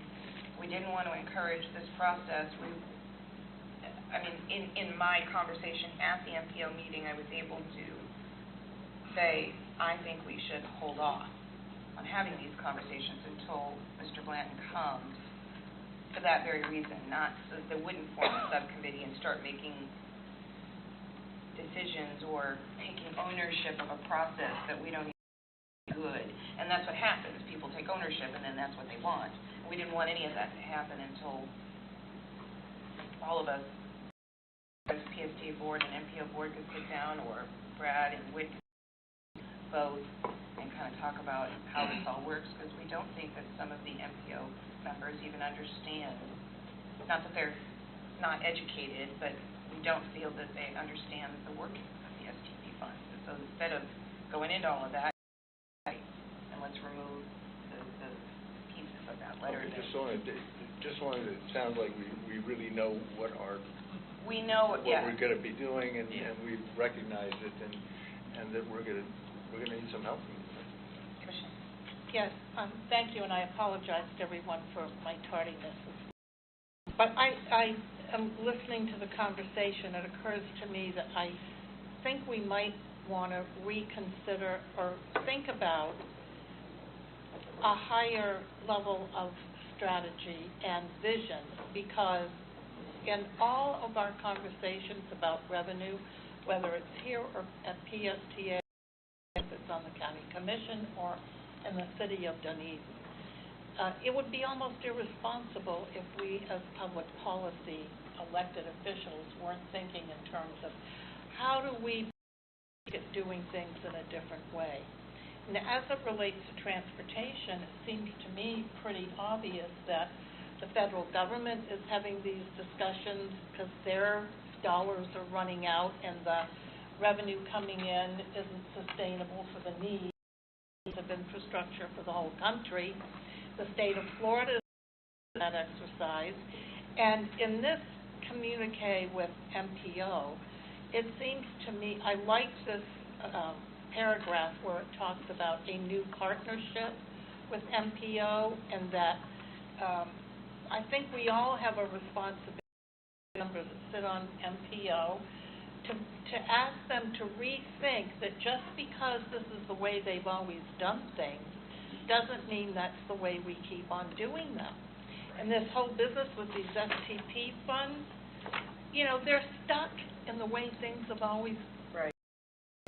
Now it's a new day, there's a new vision, and nothing gripes me more than to hear us get into the conversation about, and Commissioner Welch has a lot more history than I do on this subject matter, but I know full well that roads are planned for 10 and 20 because that's how you need to put the funding together. But maybe, just maybe, there might be some conversation about, do we still need to do all those projects that we talked about 10 and 15 and 20 years ago? Maybe there's something new that needs to be discussed, or some new thing that needs to be brought into the formula, like bus replacements. And in that Bus lanes. or whatever. Anything. From the new ideas that we went to, technology is changing the way that we deal with transportation now so quickly, it's almost like it's turning on a dime. So do we have the luxury of trying to plan 10 and 20 when everything, who knows what it's going to look like 10 and 20 years from now? Remember when they talked about Howard Franklin being a 2-lane road with driverless vehicles going back and forth, bumper to bumper, because that's how fast they could go with no danger of an accident? It's frightening to think about for us that are that kind of techie visionary, but that's the future. So maybe that's, I don't know how we word that in one small paragraph, but I think the idea of focusing on our prior request, from the time that request was made till now, there's been a lot of new information that surfaced. PSTA has done a great, I think, of reorganizing how we operate a bit internally, and from a governance policy perspective, and so I don't think we need to be so apologetic for the fact that we went to them a month and a half or two ago.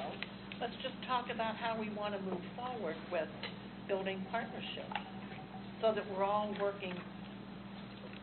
That was a lot of words. So, Summarize it for me, Commissioner. You're great at that. no, I agree with what you said. And the tone is somewhat apologetic. I guess, how would you change, we said in the first paragraph, we revised our position. Do you want to say something that kind of frames that, why we revised the position? Well, I just said all of that to try to surface a conversation about, there wasn't a lot of work done with the members of the MPO to educate them about why we were doing what we were doing. I think if you just add some kind of qualifier before that on behalf of the PSTA board, PSTA is a revised position, something like based on strategic visioning or based on X, Y, Z, the strategic visioning, but you understand where I'm going? Yeah. I mean, I think we need to give them. One sentence there would kind of frame it Yeah. for I'm the just rest of the letter. venting because that's how I get to where I need to be. You and I are way I've been too. married 25 years, I get it. You and I are.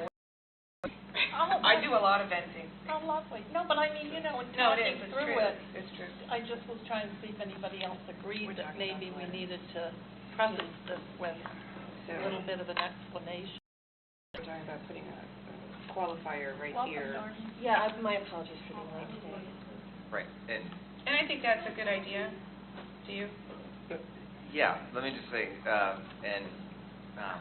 Commissioner Wright is also on the MPO, so I explained. the general topic is that we're talking about the tone of the letter and whether or not we want to be more specific, that we still believe that down the road, we want them to think differently than they have in the past. Or be open to the idea Yeah. that things are changing in the world. Let me just say two things. Number one is, I do believe it is appropriate, the way the letter is written, not to make any specific, as say in the future we're going to need SCP funds or anything like that. Those are not policy decisions. Those are technical decisions. The fact that we need $8 million is well known. It is known, perhaps overly known by the MPO board members, but it's certainly known at the technical committee and the bike committee and all these committees because at the meeting we had just prior to this at the finance committee, we had a presentation for those of you about our benchmarking statistics and how we perform and how I gathered some data about other transit systems in Florida and how they use their federal funds. And as you know, and as I think the MPO board members know, other transit systems, other cities have allocated SCP dollars. That's not the issue, at least in my perspective, and you two who are still on the MPO can correct me. I think the MPO knows that. They know that other cities do it differently than we've done it. What at least in dialoguing with the MPO board members, they're not necessarily opposed to be part of it.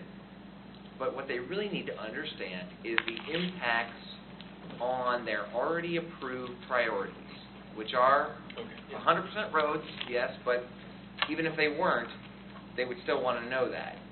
And that information really needs to come from the Florida DOT, and it's not so easy to get that data.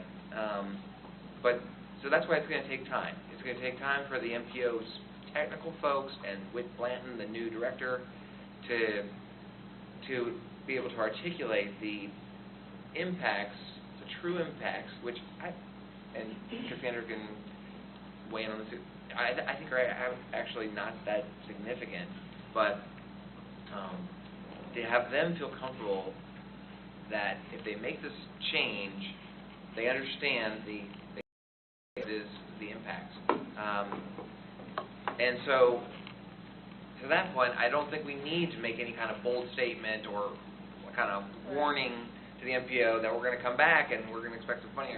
They know, and this letter is supposed to be, we want to work with you. We're not putting in our ask, and we're not piling on with the bikes and the other folks.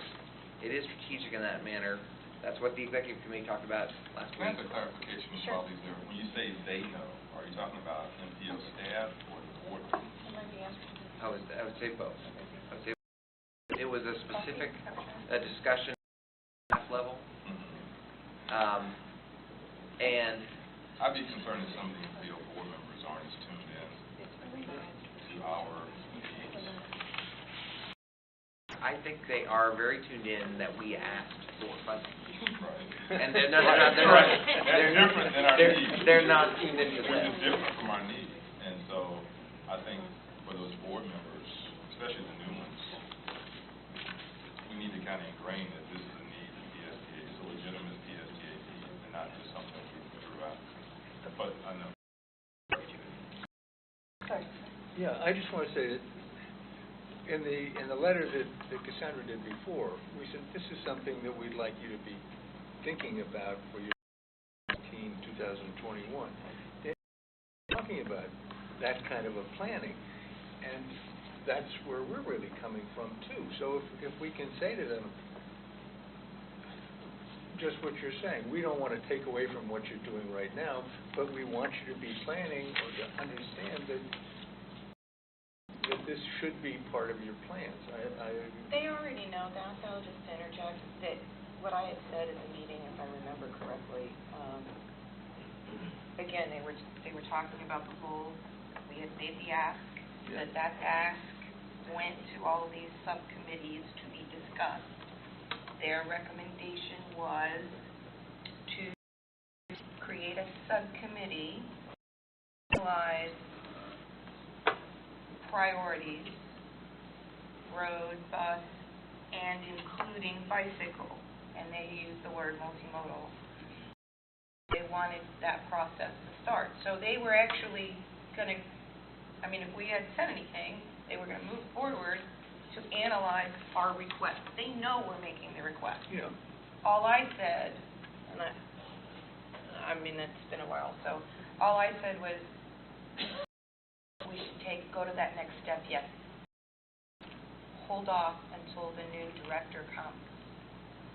Let him look at this and determine what that process should be, rather than us a month before, 2 months before. They know the request is there. They do. They're very clear. And so I don't think we have to restate it. They understand. I think saying what Commissioner Welsh said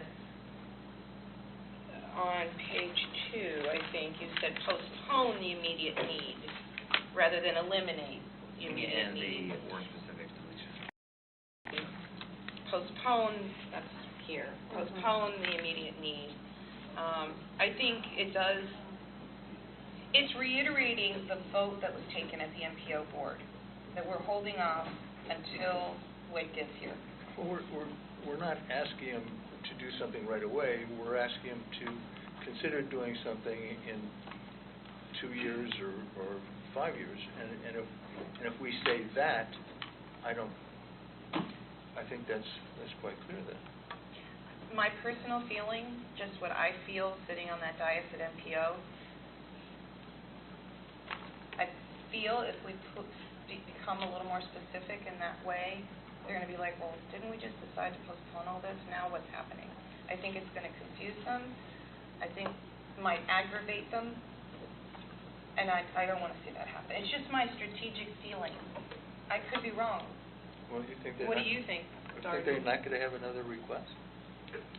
No, we're going to give them another request, and we said we're just waiting for Whit to be here. I think this letter just confirms the action that was taken at MPO. Would you agree with that, Brian? The MPO for the last 25 years or however long has gone through their priority process. The MPO board has never allocated dollars for any of the road projects. The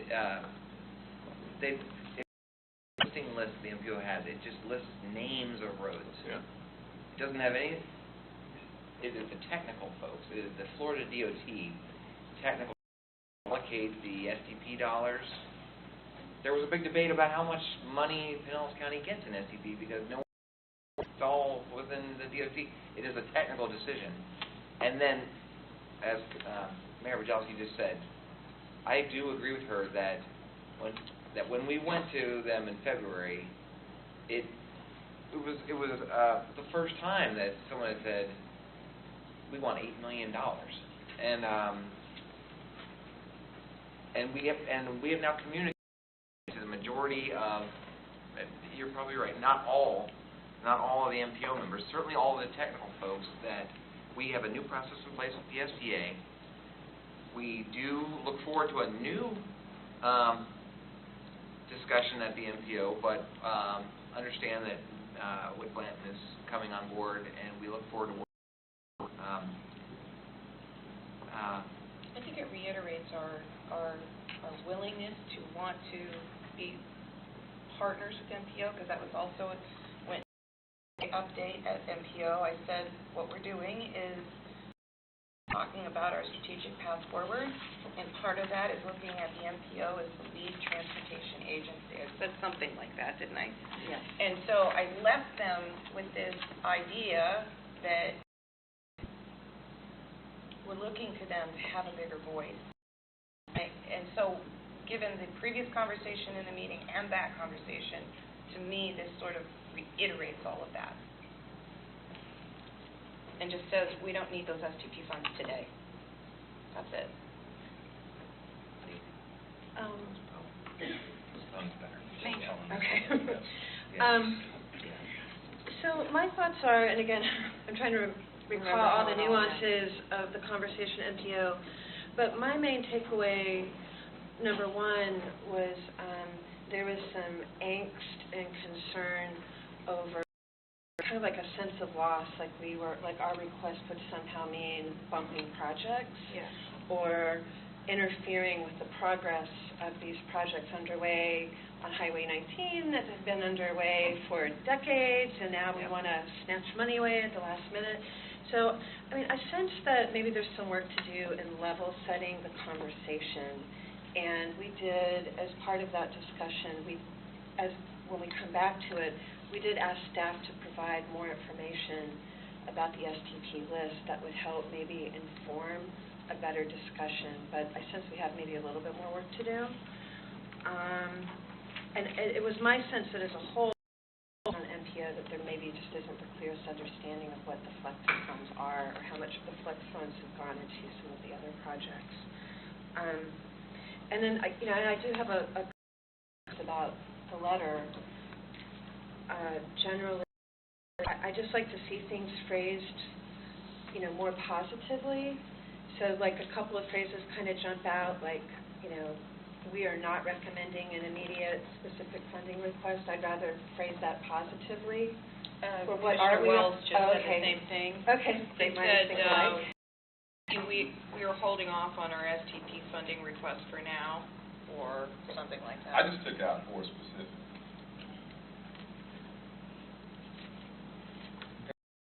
Yes. Yeah, we're not recommending an immediate. What did you have, Dorothy? Let me think about that a little bit. I didn't mean to.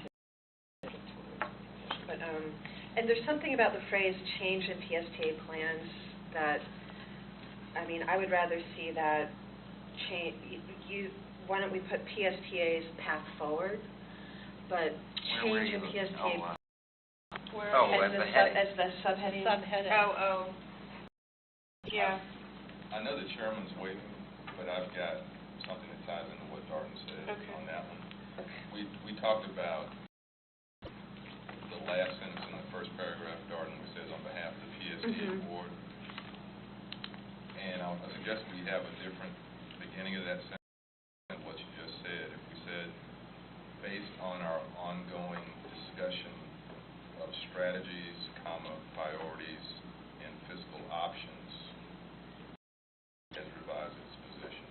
Oh, I So when you talk about changing PSTA plans, that ties into that ongoing discussion. So Okay. maybe you, Okay. path forward describes it, but Yeah. based on ongoing discussion of strategies, priorities, and fiscal options, PSTA has revised its position.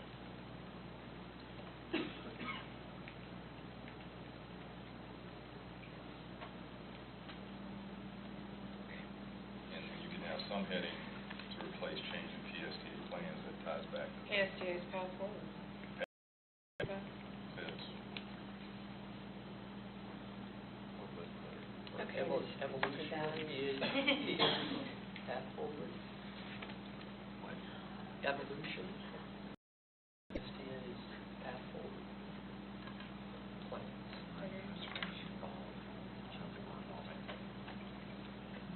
We're not evolving.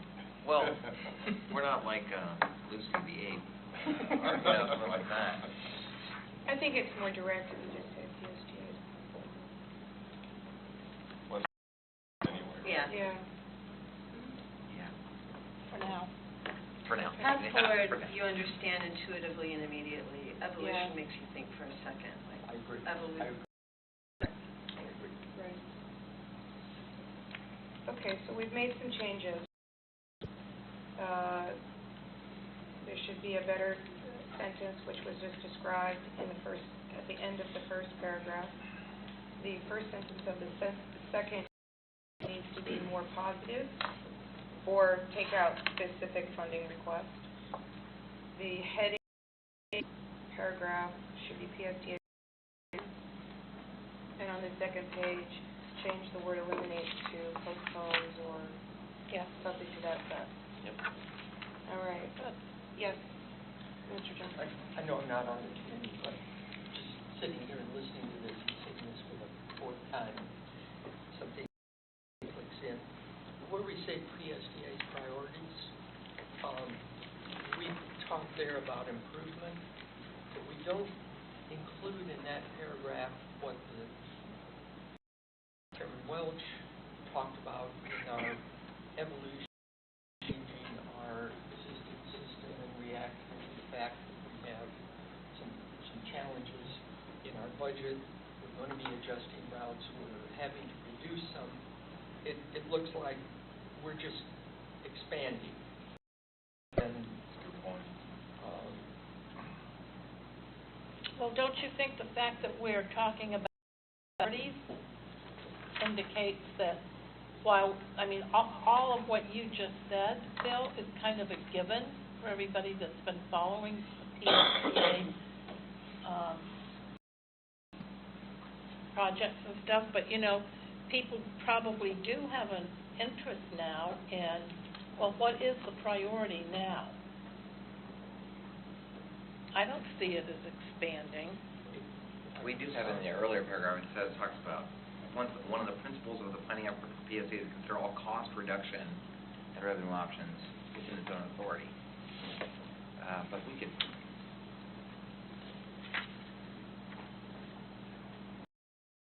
if I could respond. Yeah. We're just talking, we say our own priority list of projects includes, and that is correct, but that's after we do the basic path forward. I mean, there's several things in the path forward, sustainability and eliminating or reducing the cuts that we have to make. Maybe we need to as just a remove really priorities. The term or the whole paragraph? Well, in terms of how we collaborate with MPO and our new partnership with them, isn't it important to let them know what our priorities are? I mean, let's not forget what the objective is. The objective is not to explain every single thing we've done in the last 6 months and how we got there. I mean, the objective is to give them the priorities. I don't know, that's how I read it. I don't object at all to say these are the priorities that you have in your plan and we have in our plan, subject to availability. But in the meantime, we're addressing some for the sustainability needs that you referenced before we start ending this other stuff. I may not be sure if I remember.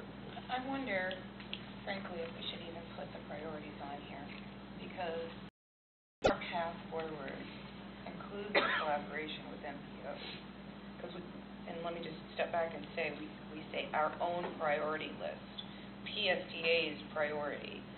It sounds very singular, and so I wonder if we shouldn't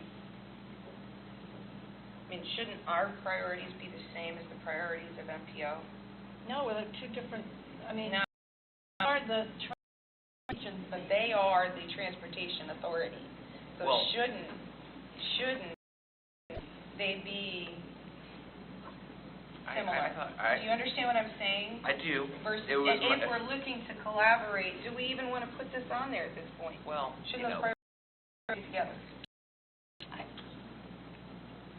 I don't think collaboration means that we back off from what our priorities are, that we've worked on so hard. I mean, I think we put out our priorities, and then we work together and collaborate, but I don't think I think a part of a good collaboration is when we communicate clearly, and what's more clear communication than stating what your priorities are? I agree. And I'm worse than Commissioner Welch or any of you at this wordsmithing, but try to Chair Johnson and Commissioner Long's comment melded together. Maybe something like while PSA focuses on our core mission, of capital priorities. We hope to coordinate with the MPO includes the following. To try to, as Commissioner Long said, it's not everything we're working on. We're working on a whole bunch of stuff, but this is from our legislative priority list of capital projects specifically that the MPO we want to. And the MPO probably has their list of priorities as well.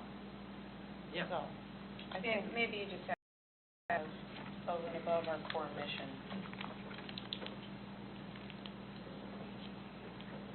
Well, our core mission is to move people, and so our capital is with their mission of moving people within the county. What about you said in addition to our core services, or core service delivery? Yeah. Right, for our own priority list, in addition to our core service delivery, or in addition to our core services, something. I like core service delivery. I like that too. I would take out the word own, our own priority list. I just think it, like, our priority list is. Well, including the list in the letter, because we talked about it technically, maybe not even including it, but it was sort of my subliminal way of getting to Commissioner Dayton's comment that we don't want to act like we have no priorities. This is like a subliminal way of saying, not telling the MPO what we wanted, but it was saying, well, we do have this list all ready to go. Yeah. So I think with these changes, pretty good message. A little bit of a change to the second Oh. paragraph, it's not wording, it's changing it, putting that first sentence to the end. Yeah, we would start off with a more positive declarative sentence. We'd start off with, "We are excited and eager to work, blah, blah, blah." Okay. This is under future collaboration. I'm sorry, yeah, it's that paragraph, future collaboration. We are excited and eager to work. And at the very end of that paragraph, add a sentence, "Therefore, we are not recommending an immediate funding request at this time." And then that kind of leads into changing PSTA's plans. I like that. Okay. All right, is there a motion to? I move we approve the letter with the changes that have been Second. discussed. Okay, any further discussion? All in favor? Aye. Any opposed? That motion passes unanimously. Nice job. Okay, Brad, you see where we are in time now, because we did take longer on that discussion than we had planned, so. Yeah, I You know. still okay with talking about fair revenues? I think we are. I think the info items are in order. Yeah. So if we don't get to the personnel thing,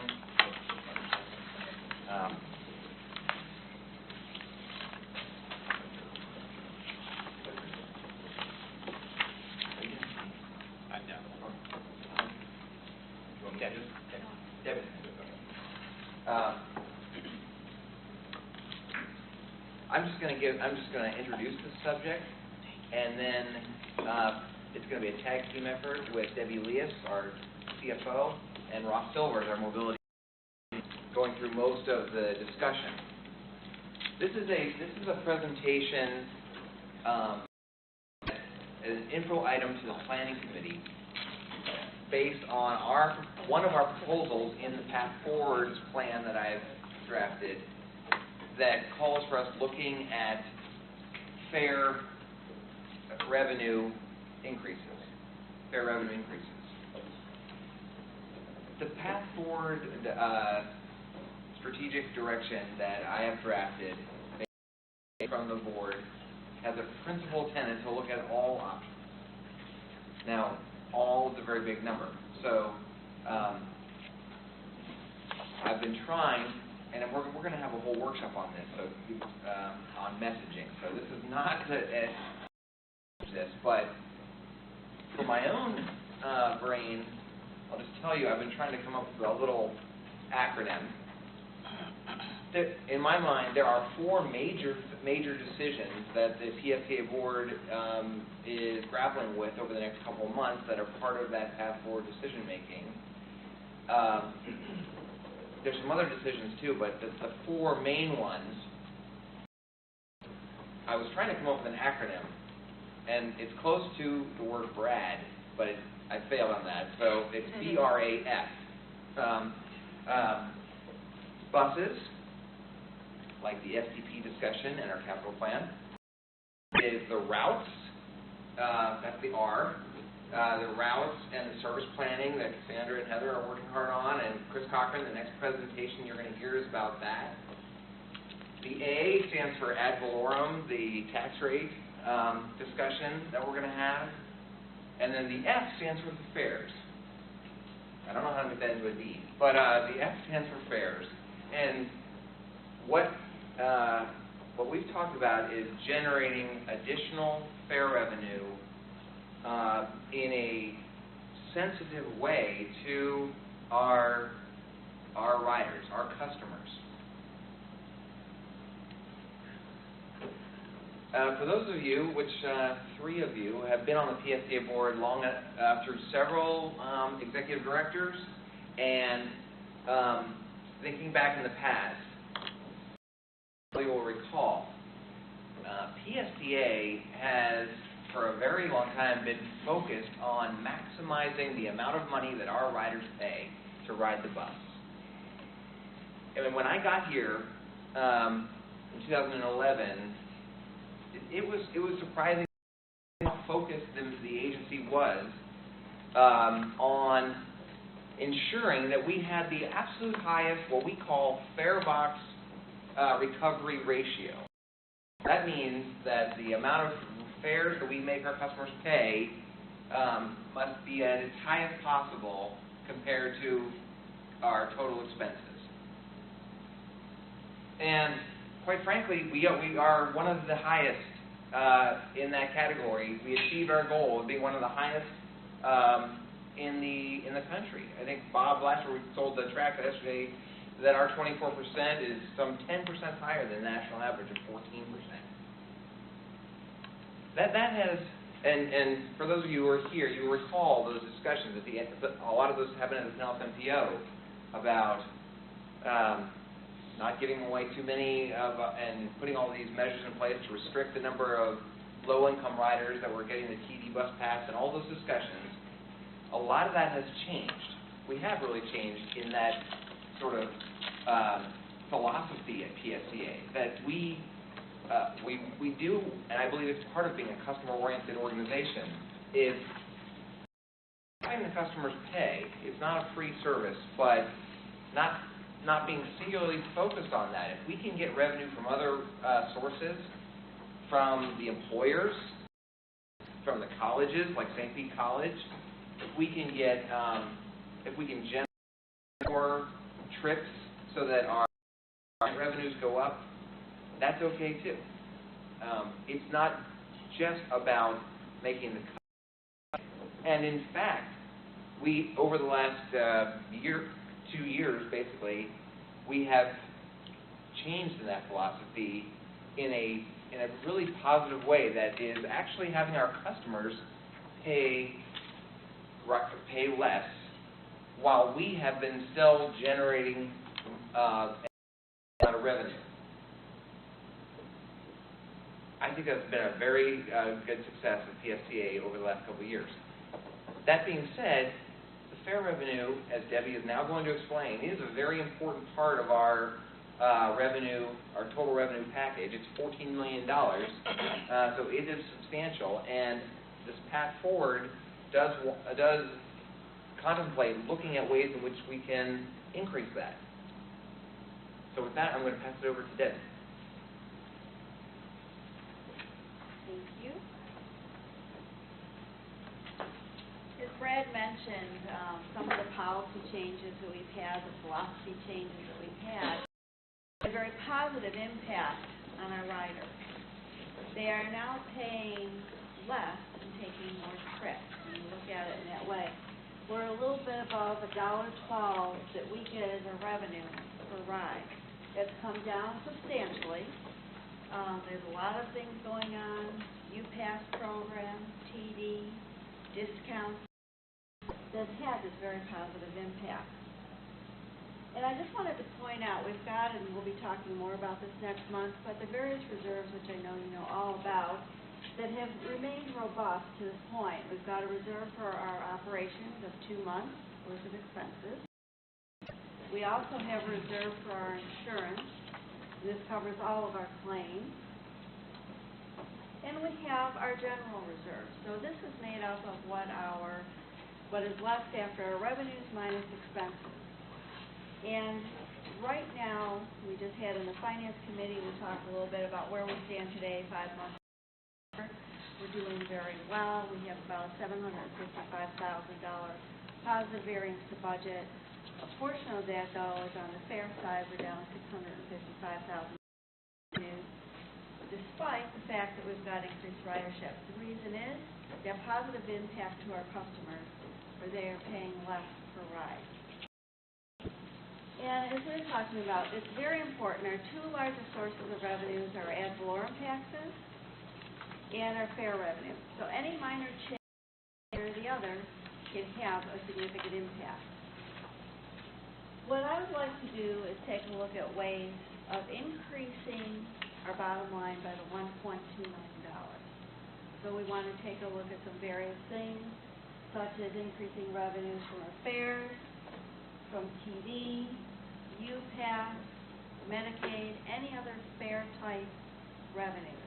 I want to look at discounts. I want to look at grants. I want to look at everything. My goal is to come up with an additional $1.2 million.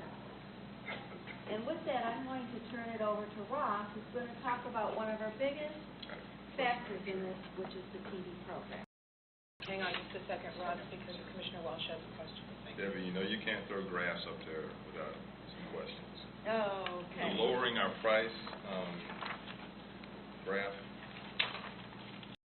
it's a big, and I know the scale makes it look bigger, the drop from $1.21 to down to $1.13 looks like, which is only 7%, but it looks bigger on there. What happened there? Well, we're now, the riders are now paying stuff that we offer with the programs. We'll also be talking about TV is a big area where before maybe they were paying $65 for a pass and now paying $8.25.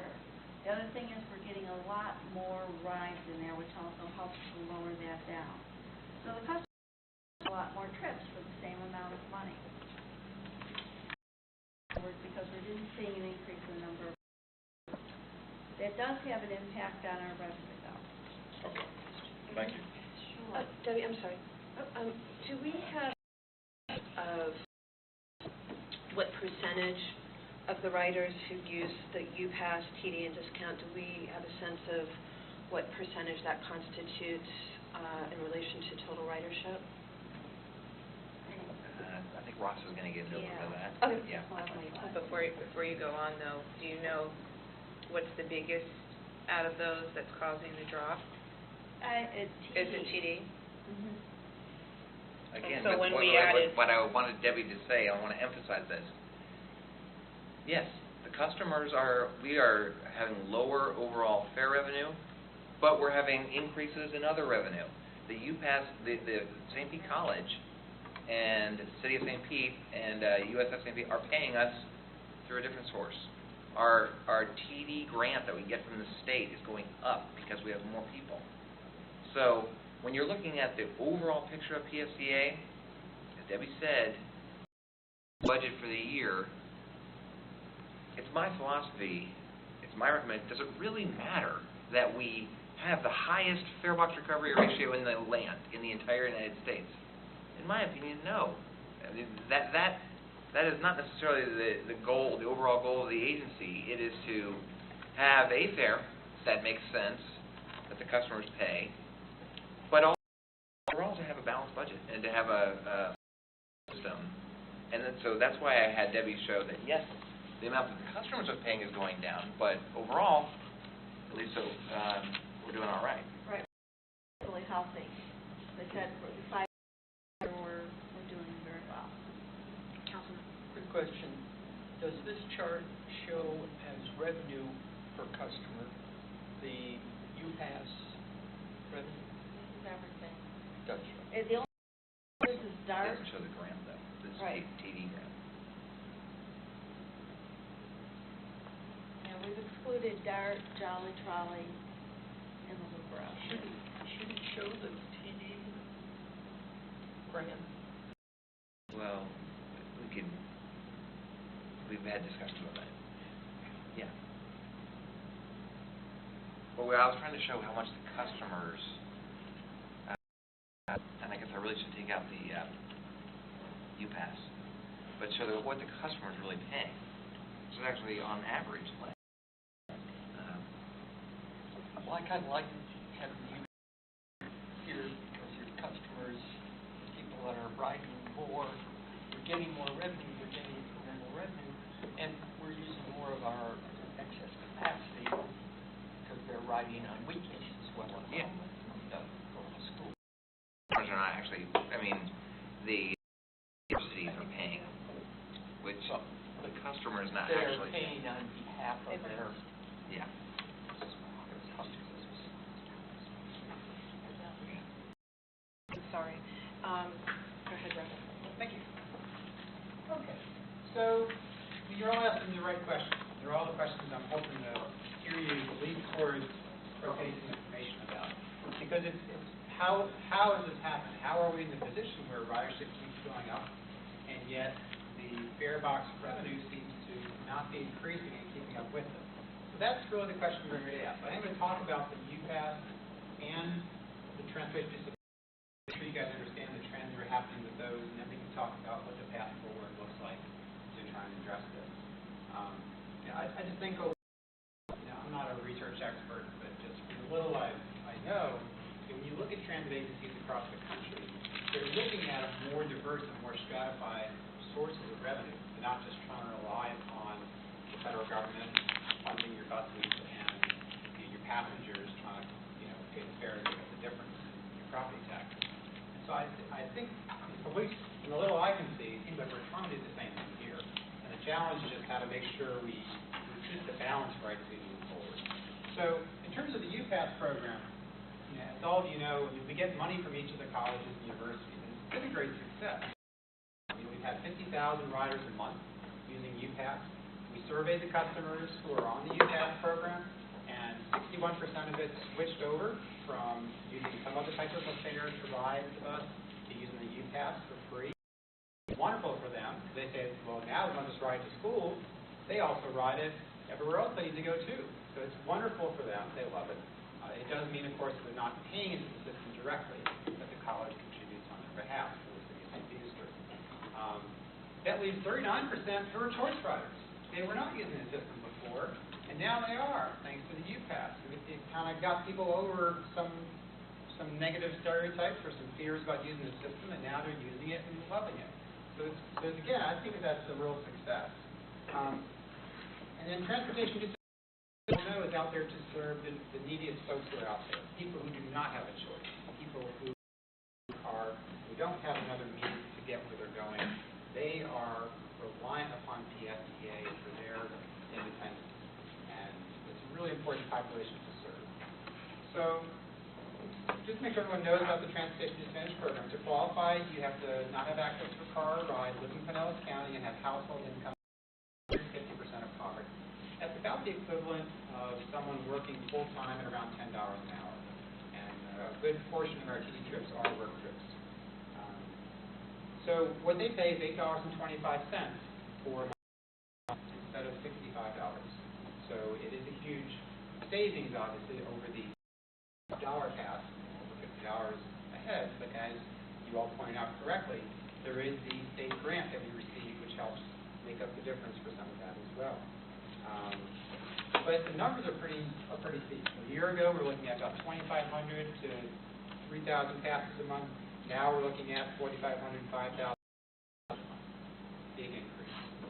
So the question around, so here's what it looks like as a chart, a graph, which I'm sure you'll have questions about. So if you were to add these two numbers together, you get that around that 3,000, monthly pass and a 10-day pass. Make some changes I'm going to talk about in a second around here, and that causes 10-day passes to go down and the monthly to go up. And you combine that together, and you've got your 5,000 passes. So that's the numbers that we're looking at here. So what's happening behind that? Did we anticipate this to happen? Yes and no. So we, back in March of 2014, many of you may recall that we went through a process through the LCD, through the NCO, through the Homeless Leadership Board, and of course through the PSTA Board to make some changes to the TD program to really do a couple different things. Our number one complaint we received on the TD program was that they really all wanted the monthly pass. There's this 10 non-consecutive day pass, about half of them were qualifying for it. They said, it's a great pass, it's a wonderful program, but I have more trips. And when we surveyed them, they were putting more money in the fare box, money they don't really have, taking away money from their precious food or utility bill budget to be able to pay those extra fares to get where they need to go when that 10-day pass is over. So they all wanted the monthly pass. And what we were doing is we had this thing called a trip verification form. It's two-sided, it required them to list out all their medical trips, all their work trips. Our staff had to verify those, put every one into the database, and update every single month. It was just a tremendous amount of paperwork and bureaucracy. So we eliminated that, and everyone was loving it. It was a huge success. Customers said, thank you so much, and it was great. So we predicted that those 10-day would go to a monthly, and they did. What we didn't predict was the word of mouth. So we had a lot of for our partners, agencies that you all know about who serve those who are in need in this community. And we work with them and continue to strengthen our relationship with those. And they tell their clients, their friends, and soon increase. Hey, guess what? The TD program, it's not such a pain in the neck anymore. You know, you don't have to fill out this form every month. You have to call your boss every month to make sure you're still working there, and call up your doctors. You know, it's a lot easier now. You know, all they do is verify your income once a year, and complete a single application, you're good for a year. It's great. So here they are. Ross? Yes. There's a question from Commissioner. Okay. Yeah, Ross, who is the point person within PSTA that negotiates those partnerships? Probably, I'd say me. Yeah? Have you done any work with any of the major hospitals in Pinellas County? I have not worked with the hospitals. Them on some other projects, but not with the Transportation Disadvantage Program per se. Well, it occurs to me there is a lot of their staff that could potentially be having a hard, or even the big nursing facilities in the county, the days and the clerical people that go back and forth that aren't making minimum wage, but not much above it, could really be, if you worked with a large hospital conglomerate like HCA, 5 or 6 of them right here in Pinellas County, that would be an enormous partnership. Same with Bayfront and All Children. Right. Yes, absolutely. And I think even more perhaps than the Transportation Disadvantage Program is have a partnership like we have with St. Pete College. With the college. And City of St. Petersburg, where the hospitals, these medical organizations, their employees and potentially their patients to be a benefit. Yeah, absolutely. So I think that's something, I don't deal with that directly, but I know Brad will make sure to follow up on that. So thank you, I appreciate it. One other question. On the income verification, do we do that in-house? Who does that? Yes, we do. Okay. We do that. But it's a much simpler process than going to contact somebody's employer or trying to verify medical appointments and deal with confidentiality. Sure. It's a big nightmare. So we do that for every single person. We must verify their income for the budget. Question? How do we verify it? We require proof of income with the application. It's all spelled out really clearly in the application. So somebody has to provide us with 2 recent pay stubs, or they provide us with proof of, if they have no income at this time, they'll provide us with proof that they're getting access benefits through the state of Florida, such as food stamps, for which they have to meet the same criteria to qualify. So we've made it so that it's very clear what they have to do, and they have to do it, but it's not impossible and a new burden upon them or us. Okay. You're welcome. Thanks for the question. Okay, so One little point of clarification, whenever we talk about ridership, we talk of trips, as the Finance Committee just talked about. But just to keep in mind, when we're talking about these TD bus passes, that 5,000 is people. That is 5,000 people, up from 3,000, and growing, that are people. They're taking many, many, many trips, because they don't have any other way to get around. They're riding all the time. But these are people, and it's a huge number that go through this whole process. So we know how to do it, it's an organized process. So the challenge we're facing is, okay, we predicted what would happen to people on the program. We didn't predict how many more people were flooding into the program. And so it's that doubling of the number from 2,500 to 5,000, all that unpent-up demand that we're having to meet, that I think is really behind a lot of this kind of increasing that we're seeing. It's a wonderful thing in terms of ridership, but how do we deal with it from the revenue side? So here's some mitigating things to take into consideration. Of course, TD co-pays are increasing. At $8.25 a piece, it's not enough to offset everything else, but it is an increase in revenue, so that is good. Where the grant comes from is the state of Florida. It's the Commission for the Transportation Disadvantage. It's part of your vehicle tag fees that you pay on your motor vehicle, and it goes into disadvantaged bus fund. And it's allocated throughout the state. Every county has a TD program of some type. And the basis for them figuring out who gets how much money is in part how many trips you're providing.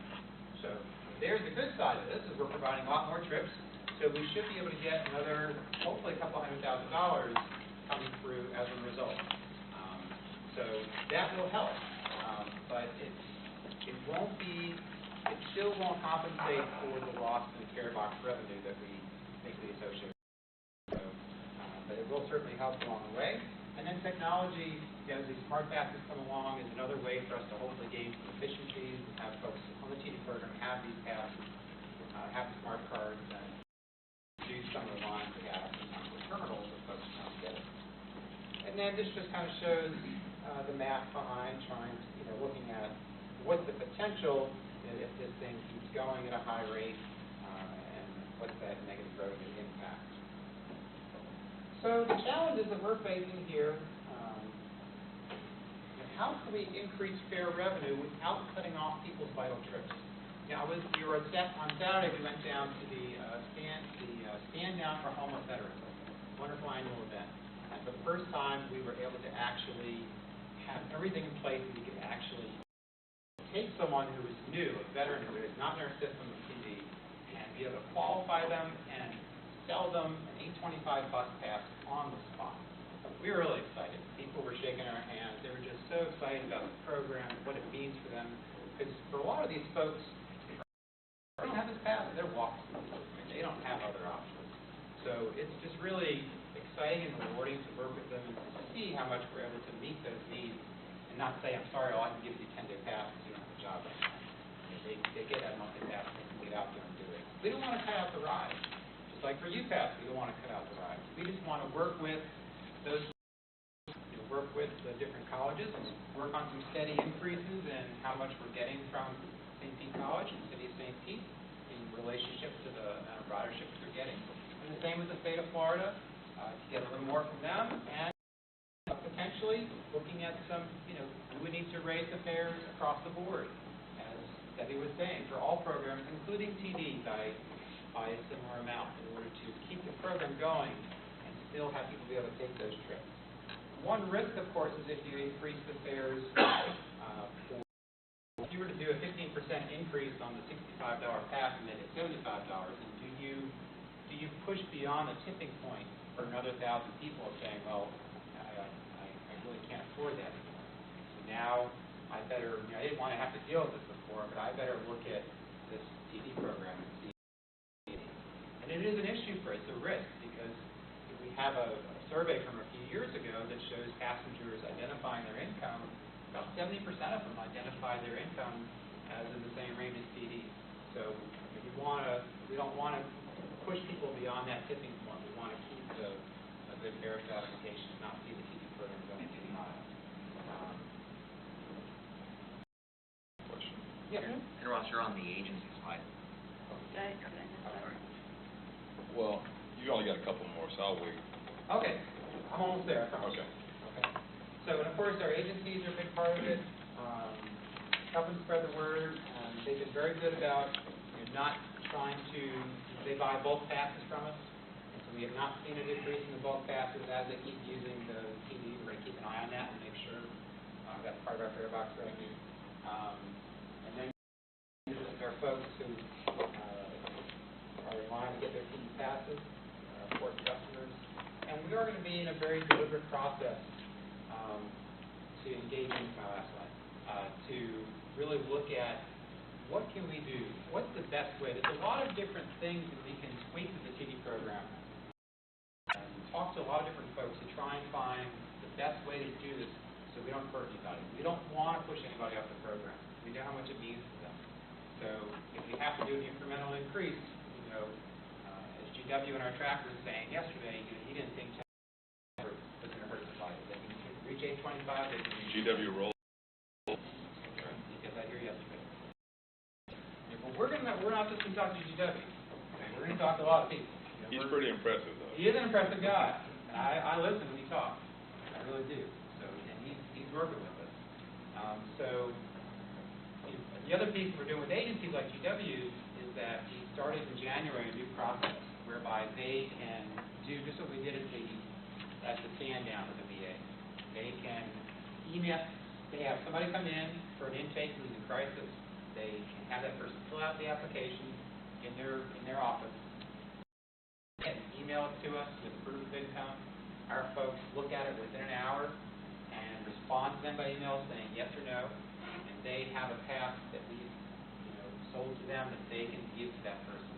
So they walk away that day able to get to that treatment program, whatever it is they need when they're in crisis. So we're really excited about that. It's those kind of partnerships that we love to do. And we're going to go back to those agencies as part of this process and say, hey, here's the situation we're in. And I know you want to keep this program going and you don't want to cut anybody off, so how can we work together to make this happen? A few at the Homeless Leadership Board. We went to them when we made these changes before. They were very helpful to us. We do the same now. We've already had a local coordinating board that Brian Scott and Patricia Johnson are sitting on. They've helped form a subcommittee which is to deal with these issues. We've already had one initial kind of a fact-finding meeting and going to continue to meet. And we'll end up having some public forums with feedback from folks and looking towards not until September to really have something to put forward. So we're going to be very deliberate in our process to try and make sure we're not hurting folks and yet address our revenue needs. Questions? Thanks. And y'all are doing a great job. I love the approach and making sure everybody's in the loop on this. I'm probably just going to send you and Brad some questions because I've got a lot of questions on this. But I guess the main thing is, well, not the main thing, but you got cabs in ride sharing. How do you think ride sharing is going to fit into this? Part of the TD program is we do provide a very small amount of door-to-door trips. And our contract with Yellow Cab and Care Ride is expiring in another year. So as we look to contract out, anyone who can provide a transportation service and meet all of our criteria, it's important to meet our criteria, can apply. And Uber and Lyft are, at least today, part of that picture. Where it stands by the time that the RFP hits the street, we'll find that is a part of it. So you envision multiple services? Uber, Lyft, cabs, whomever, or? Well, I think, as you recall, that used to be the way it was. We had something called the choice program. We probably don't want to go down that road, but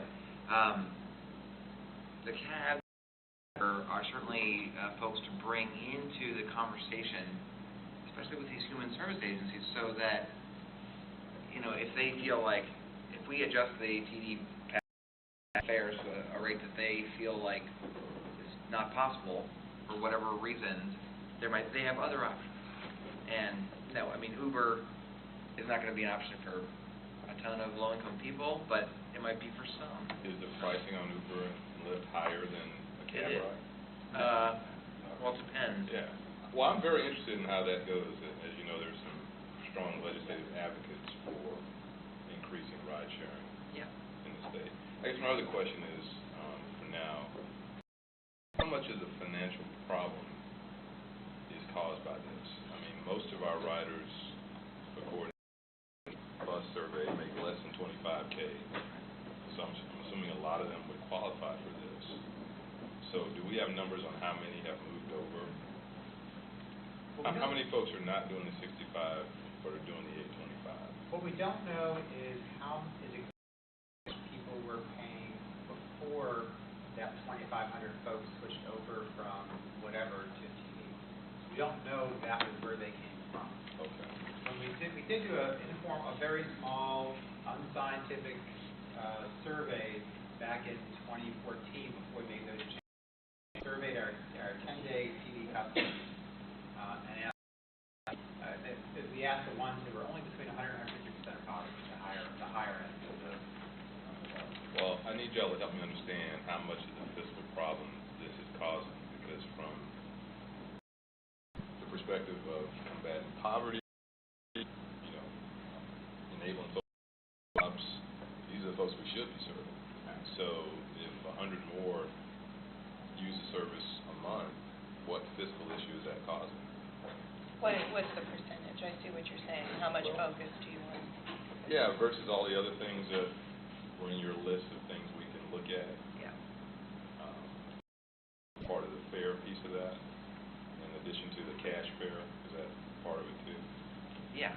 The reason that I wanted, and I focused most of this discussion with Ross and on the Transportation Management Program is, in response to some of the board member comments, that if we increase the fares, don't touch the transportation disadvantage. What I worry about, because of those graphs, is there is just an unknown amount of demand out there. As Ross said, the survey said 70% of our overall ridership could possibly qualify for this. There's a potential that if we just increase the regular fares, and don't touch the TD, and we lose revenue.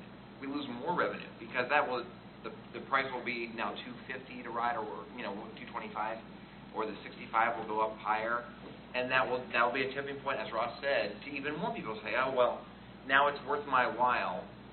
And now that we've streamlined the product, I have to fill out this form now once a year. And the 5,000 will go to 6,000 or 7,000, and then that will actually think we'll be getting more money, and we won't. We'll be getting.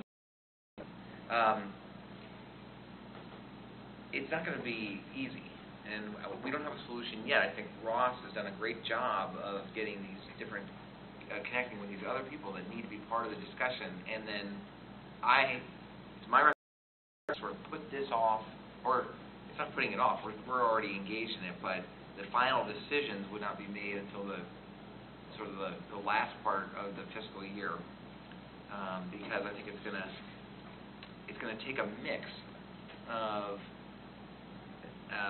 looking clearly, not avoiding it, and these other programs. Commissioner?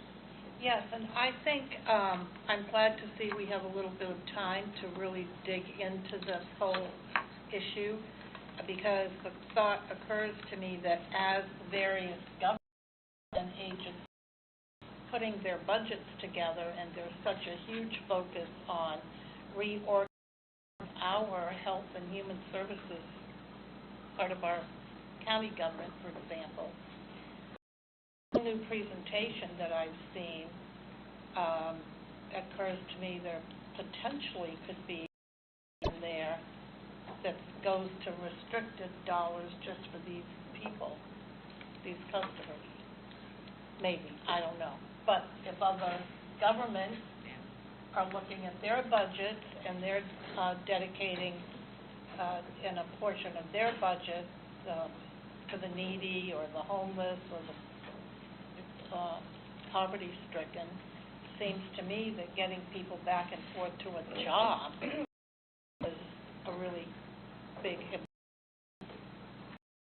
Hillsborough County contributes $1 million a year towards the TD program in Hillsborough County. They've done that for a number of years now. Does it go to Hart? No, it's actually a separate organization called Sunshine Line that runs the TD program there. They buy the passes from Hart. But it's $1 million in county money. Yep. Is that from their tax, their social services? I don't know about the social services tax. I just know they receive. I don't know what exact GL or funding source it is. I just know that they receive a year from the county out of their budget. I would say it would be important to get us that information. Sure. I also want to add that, and Brad, you might need to clarify whatever I say here, but last year, or the year before, the end of the year before, was when this TD program made the big shift. We took it on from MPO, right? Because we felt like MPO, it's transit like this, that we should be doing it all. Okay, fine. Then there was a big issue. I don't remember the person's name, but we were going for the green light plan, and there was a big issue about if we took the TD on and what we were going to charge per pass. The whole political thing that happened, I call it a thing because I don't remember exactly what all took down, but it was a thing. Yeah. And it was the threatening thing, and the $8 and whatever was kind of like, do this or we're not going to support you. There was a lot of stuff that was going on with this thing. So in the idea that Greenlight would pass, we took this cost on and said exactly what you said, Brad, that we believe that it's important to provide these trips and make things easier. It's not that it's taken on because of Greenlight, we took on it because of our philosophy, but we did have some arm twisting because we knew that it was going to impact us. We knew that when we took it on. But with the Greenlight ahead of us, we thought it'll be a drop in the bucket. Now Greenlight's not here, so we just have to remember we knew when we made these changes that it was going to affect us. And if you can get these businesses that are involved in passes to, more money and be partners, and who knows, maybe the county a little bit. Again, I don't know how $10 versus $8 and change affects somebody. I don't want to make that judgment call. There are smarter people in this county that can tell me that. No one's going to want a raise in cost. No one. But I also just want to remind everybody, we knew when we took this on that it was an excessively low cost. We knew that it needed to be more, and I think initially planned for it to be more, but because of whatever the political stuff was going on at the time, we didn't. So we had to balance that out with our budget and the needs for people to get to jobs. So I just throw that out, yeah. Slide 11, and my question's about the number one complaint in PSTA administrative burden, medical and work trip verification. Is the verification process, is that our policy, or is it regulated by funds, federal funds attached to it? Is there state law that prescribes how we verify eligibility? So there's the three primary criteria. You got to live in the county, you have to not have access to a ride, and have the household income below 150% of poverty, right? So all that is dictated through really the local coordinating board under the MPO. It's set forth in our Transportation Disadvantaged Service Plan. So we can change with that to some extent. I think the one access to a ride comes from the state, so we can't monkey with that. But the other two we change, and that's why we had that trip verification form going to verify the trip types, and that was our choice. That was something that we put in place. No one was forcing us to do that. And so that's why we went back and... It was a local choice. Yes. It wasn't really, it's not the people's choice. Back then, it was actually... MPO's choice. Yeah, the local coordinating board under the MPO. Yes, at that time. And that was a debate all the time. It got looked at often. Because wasn't it 200% at one point? It was 200%. And then it went down to 150. Good memory. I mean, it was a debate almost every other year as to what it should be. Yeah. The level of poverty. It was also $4.20 for a monthly pass. We raised it to $8.25. So we have raised the fare in the past. When did we do that? That was, I want to say 2011. It was we were not the CTC yet, but we obviously had a seat at the LCB table. Madam Chair? Yes. Are you still going? Go ahead. I guess my follow-up question, where I'm going with this, is that I wonder what flexibility we have. If it costs PSTA a lot of money to administrate, looking at a lot of verification details, at what point through a cost-benefit lens is it better to maybe, if the word is relax the process, but at what point do we an easier verification process, and we don't have to put the staff time and resources into hounding people who are making under $25,000 a year and don't have a car? I mean, at a certain point, maybe we don't have to spend so much time double-checking it. It might be like an economy of scale to make it a little bit easier to verify it as we potentially raise the cost. And I think that's what they did. Correct. That's what they did. They got rid of The trip verification. Okay. That's why they made it into just a monthly pass instead of the 10-day and verify every trip. So the change resulted in the average person taking maybe 5 minutes to go from looking at the application to be computer to the average person taking 1 minute. So it was a huge savings of staff resources. There are there are places where they farm all of it out. They let all the social services agencies do everything. Miami does that, but Miami's doing 9,000 passes a month. So I don't think that's the model we're going to look to at this time. I'm sorry, Councilman, I forgot that Commissioner Wells was next. Commissioner Wells, you had something? It'll come back to me. I'll Okay. think about what Dartmouth does. And as I recall, medical and the trip verification process was primarily used if, is this person only getting a 10-day pass or will they get a 31-day pass? Correct. So we pretty much went through this process of saying, give you a pass without going through all that, this month versus last month versus what do you expect. Am I correct? Correct. Then the other change is when it was the MPO buying the passes from us, they had limited funds coming down for the TP funding. And That's all they spent. They we're were subsidizing. it. When we came over to us, we said, we will take the cap off the number of passes as long as they pay $8.25. It's more rides. Well, I think immediately before we took it over, wasn't that when it was $1 million for all the passes? I think so. Yeah, with some dollar So, figure like that. It was, I believe it was $1 million. We offered the MPO, you pay us $1 million, we'll give you all the passes that people can use.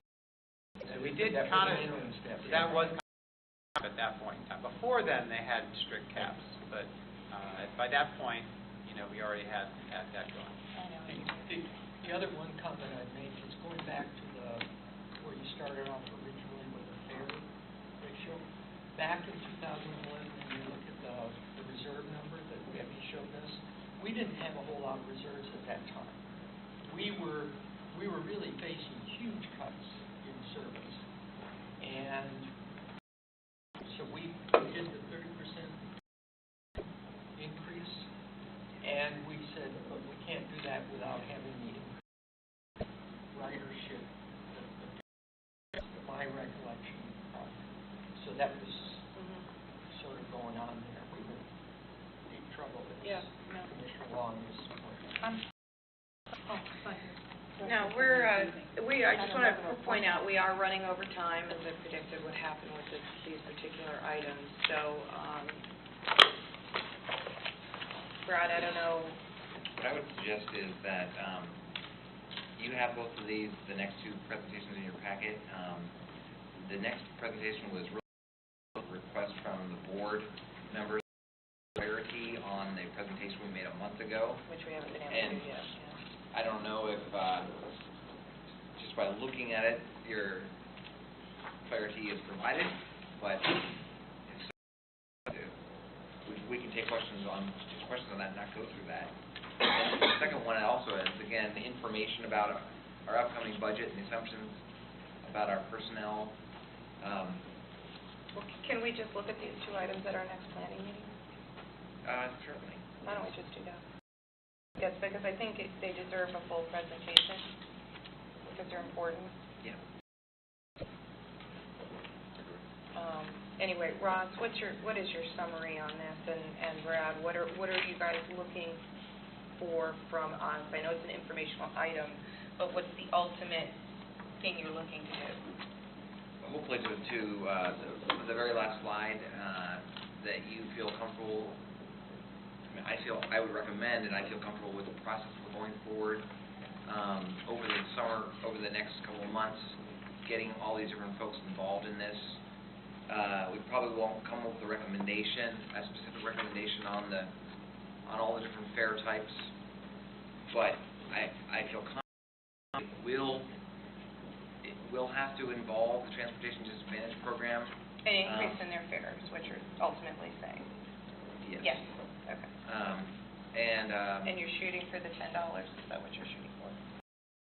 I don't think we're ready to say that yet, but I think, the other big part of it is the important part of the process is for us not to have happen this time what happened the last time. So that's why we're trying to include all the partners in the community. So if someone does come back to us and says, hey, did you consider this, did you consider that, we can say, yes, we talked to all these people, and no one's excited about raising fares, but they all understand it's necessary, otherwise people aren't going to have a bus to get onto. So, well, and the fact of the matter is that they're getting a ton more in the decades before. Right. So. What do you mean by that? Well, not just, I mean, over the last couple of years, they've been, they've got unlimited rides. instead of 10 ride pass, they're right, all they're getting unlimited rides, which is something completely that they just, in the previous decades, that wasn't happening. Correct. Okay. Any other questions for staff on this item? Yes, ma'am. So that was my question, by the way, the $10. How they Yeah. got that. What about the DART piece of it? So DART is separate So- from TD. There is a small door-to-door component of TD, and they pay $3 per one-way trip. So we can look at kind of the aim was, I think, a 15% increase. We could look at a 15% increase for both TD door-to-door and DART fares as But well. it's not an automatic linkage. If you raise other fares, you No. don't have to raise the DART piece of it. No.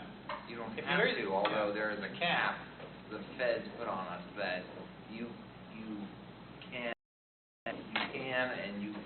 can charge double the base fare for your DART service. Your service. What's the DART fare? $4 Per trip? per one-way trip. So the base fare on the bus is $2, and so the DART fare is the federal maximum, $4. So if you raise the cash fare on buses, you don't have to raise the DART fare? You don't could, if we raised it like to $2.25, $2.25, then the DART fare could rise to $4.50. But it's not automatic? Right. Okay. Thank you. Any other questions? All right. So then we're going to have the other two items at our next planning meeting? Yes. Okay. I'm a little worried that it's going to make that one tight too, but, yes. Well, and if we need to plan for a longer meeting, we can. We need to do it ahead of time so that, for instance, Commissioner Long had a 12:30 meeting she had to go to because students were getting out at noon. So if we think we need a longer meeting, put that out. I don't know what else you're going to have on the agenda, and we can plan. Maybe we can do a working lunch through it, if there are important issues, it's budget time, we all know we have to do that. We just need to plan it ahead, that's all. On the second one, the explanation of the monitoring program, if you do look through that presentation that's there, and feel free to ask questions to Chris or whatever offline. That would be okay too. My biggest question on the performance monitoring by routes is how is that incorporated in a community bus plan study in it? And I want to go through the mechanics too. Yeah. Okay. Any other items? All right, this meeting is adjourned. DART is a maximum of 200% of the cash fare. Did you say that? Yeah, the federal government says you cannot charge any more than double the base for people with disabilities or, For DART, for ADA program. And what's Especially given what we did, how we got where we are. three-quarters of a mile? month. You know what I mean? Everybody complimentary DART service with 3/4 of a mile on each side of the Again, I don't know how it Yeah. affects somebody in that financial state, I just don't know. It doesn't include expresses, and so like, it almost includes the entire Pinellas County, but it doesn't include Pinellas Island. Because we don't have any Verdi's not covered. And then let's talk. They need you to make What other. Yeah? They do. They're pending, they pay pending. They don't pay. Only then. Right. Cost to me. We know we're gonna. You have more questions? We know we're gonna get going. Can we just check this out really quick? Think about it. Wait, The more that budget My grows, son is in, grade. Have your- They're not like the other one anyway. Yes, please. Yeah, first years are good, my daughter's still back in. We can have a whole TV fair Right. thing at Yeah. There's a judge and a state legislator there too. Okay. Judge Moore and Darrell Russo. We did some good heads put together, Yeah. that'd be good. so this is. Oh, okay. In fact, they had Looking at, make this change. I told them that. Right. Oh, Everything that you need clarity on how this person. Right? So, Other than you can edit all of our comments. Thanks. yes, okay. So why should we hit the box? So one is. The red is the system.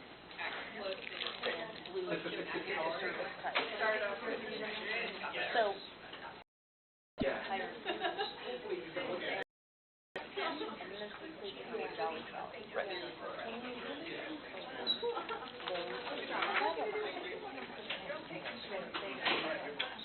So is this the category nine? Is there headache?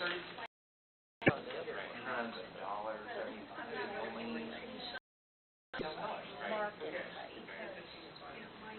So here, you're comparing every round to every round. Yeah. Here, you're Nothing comes pretty.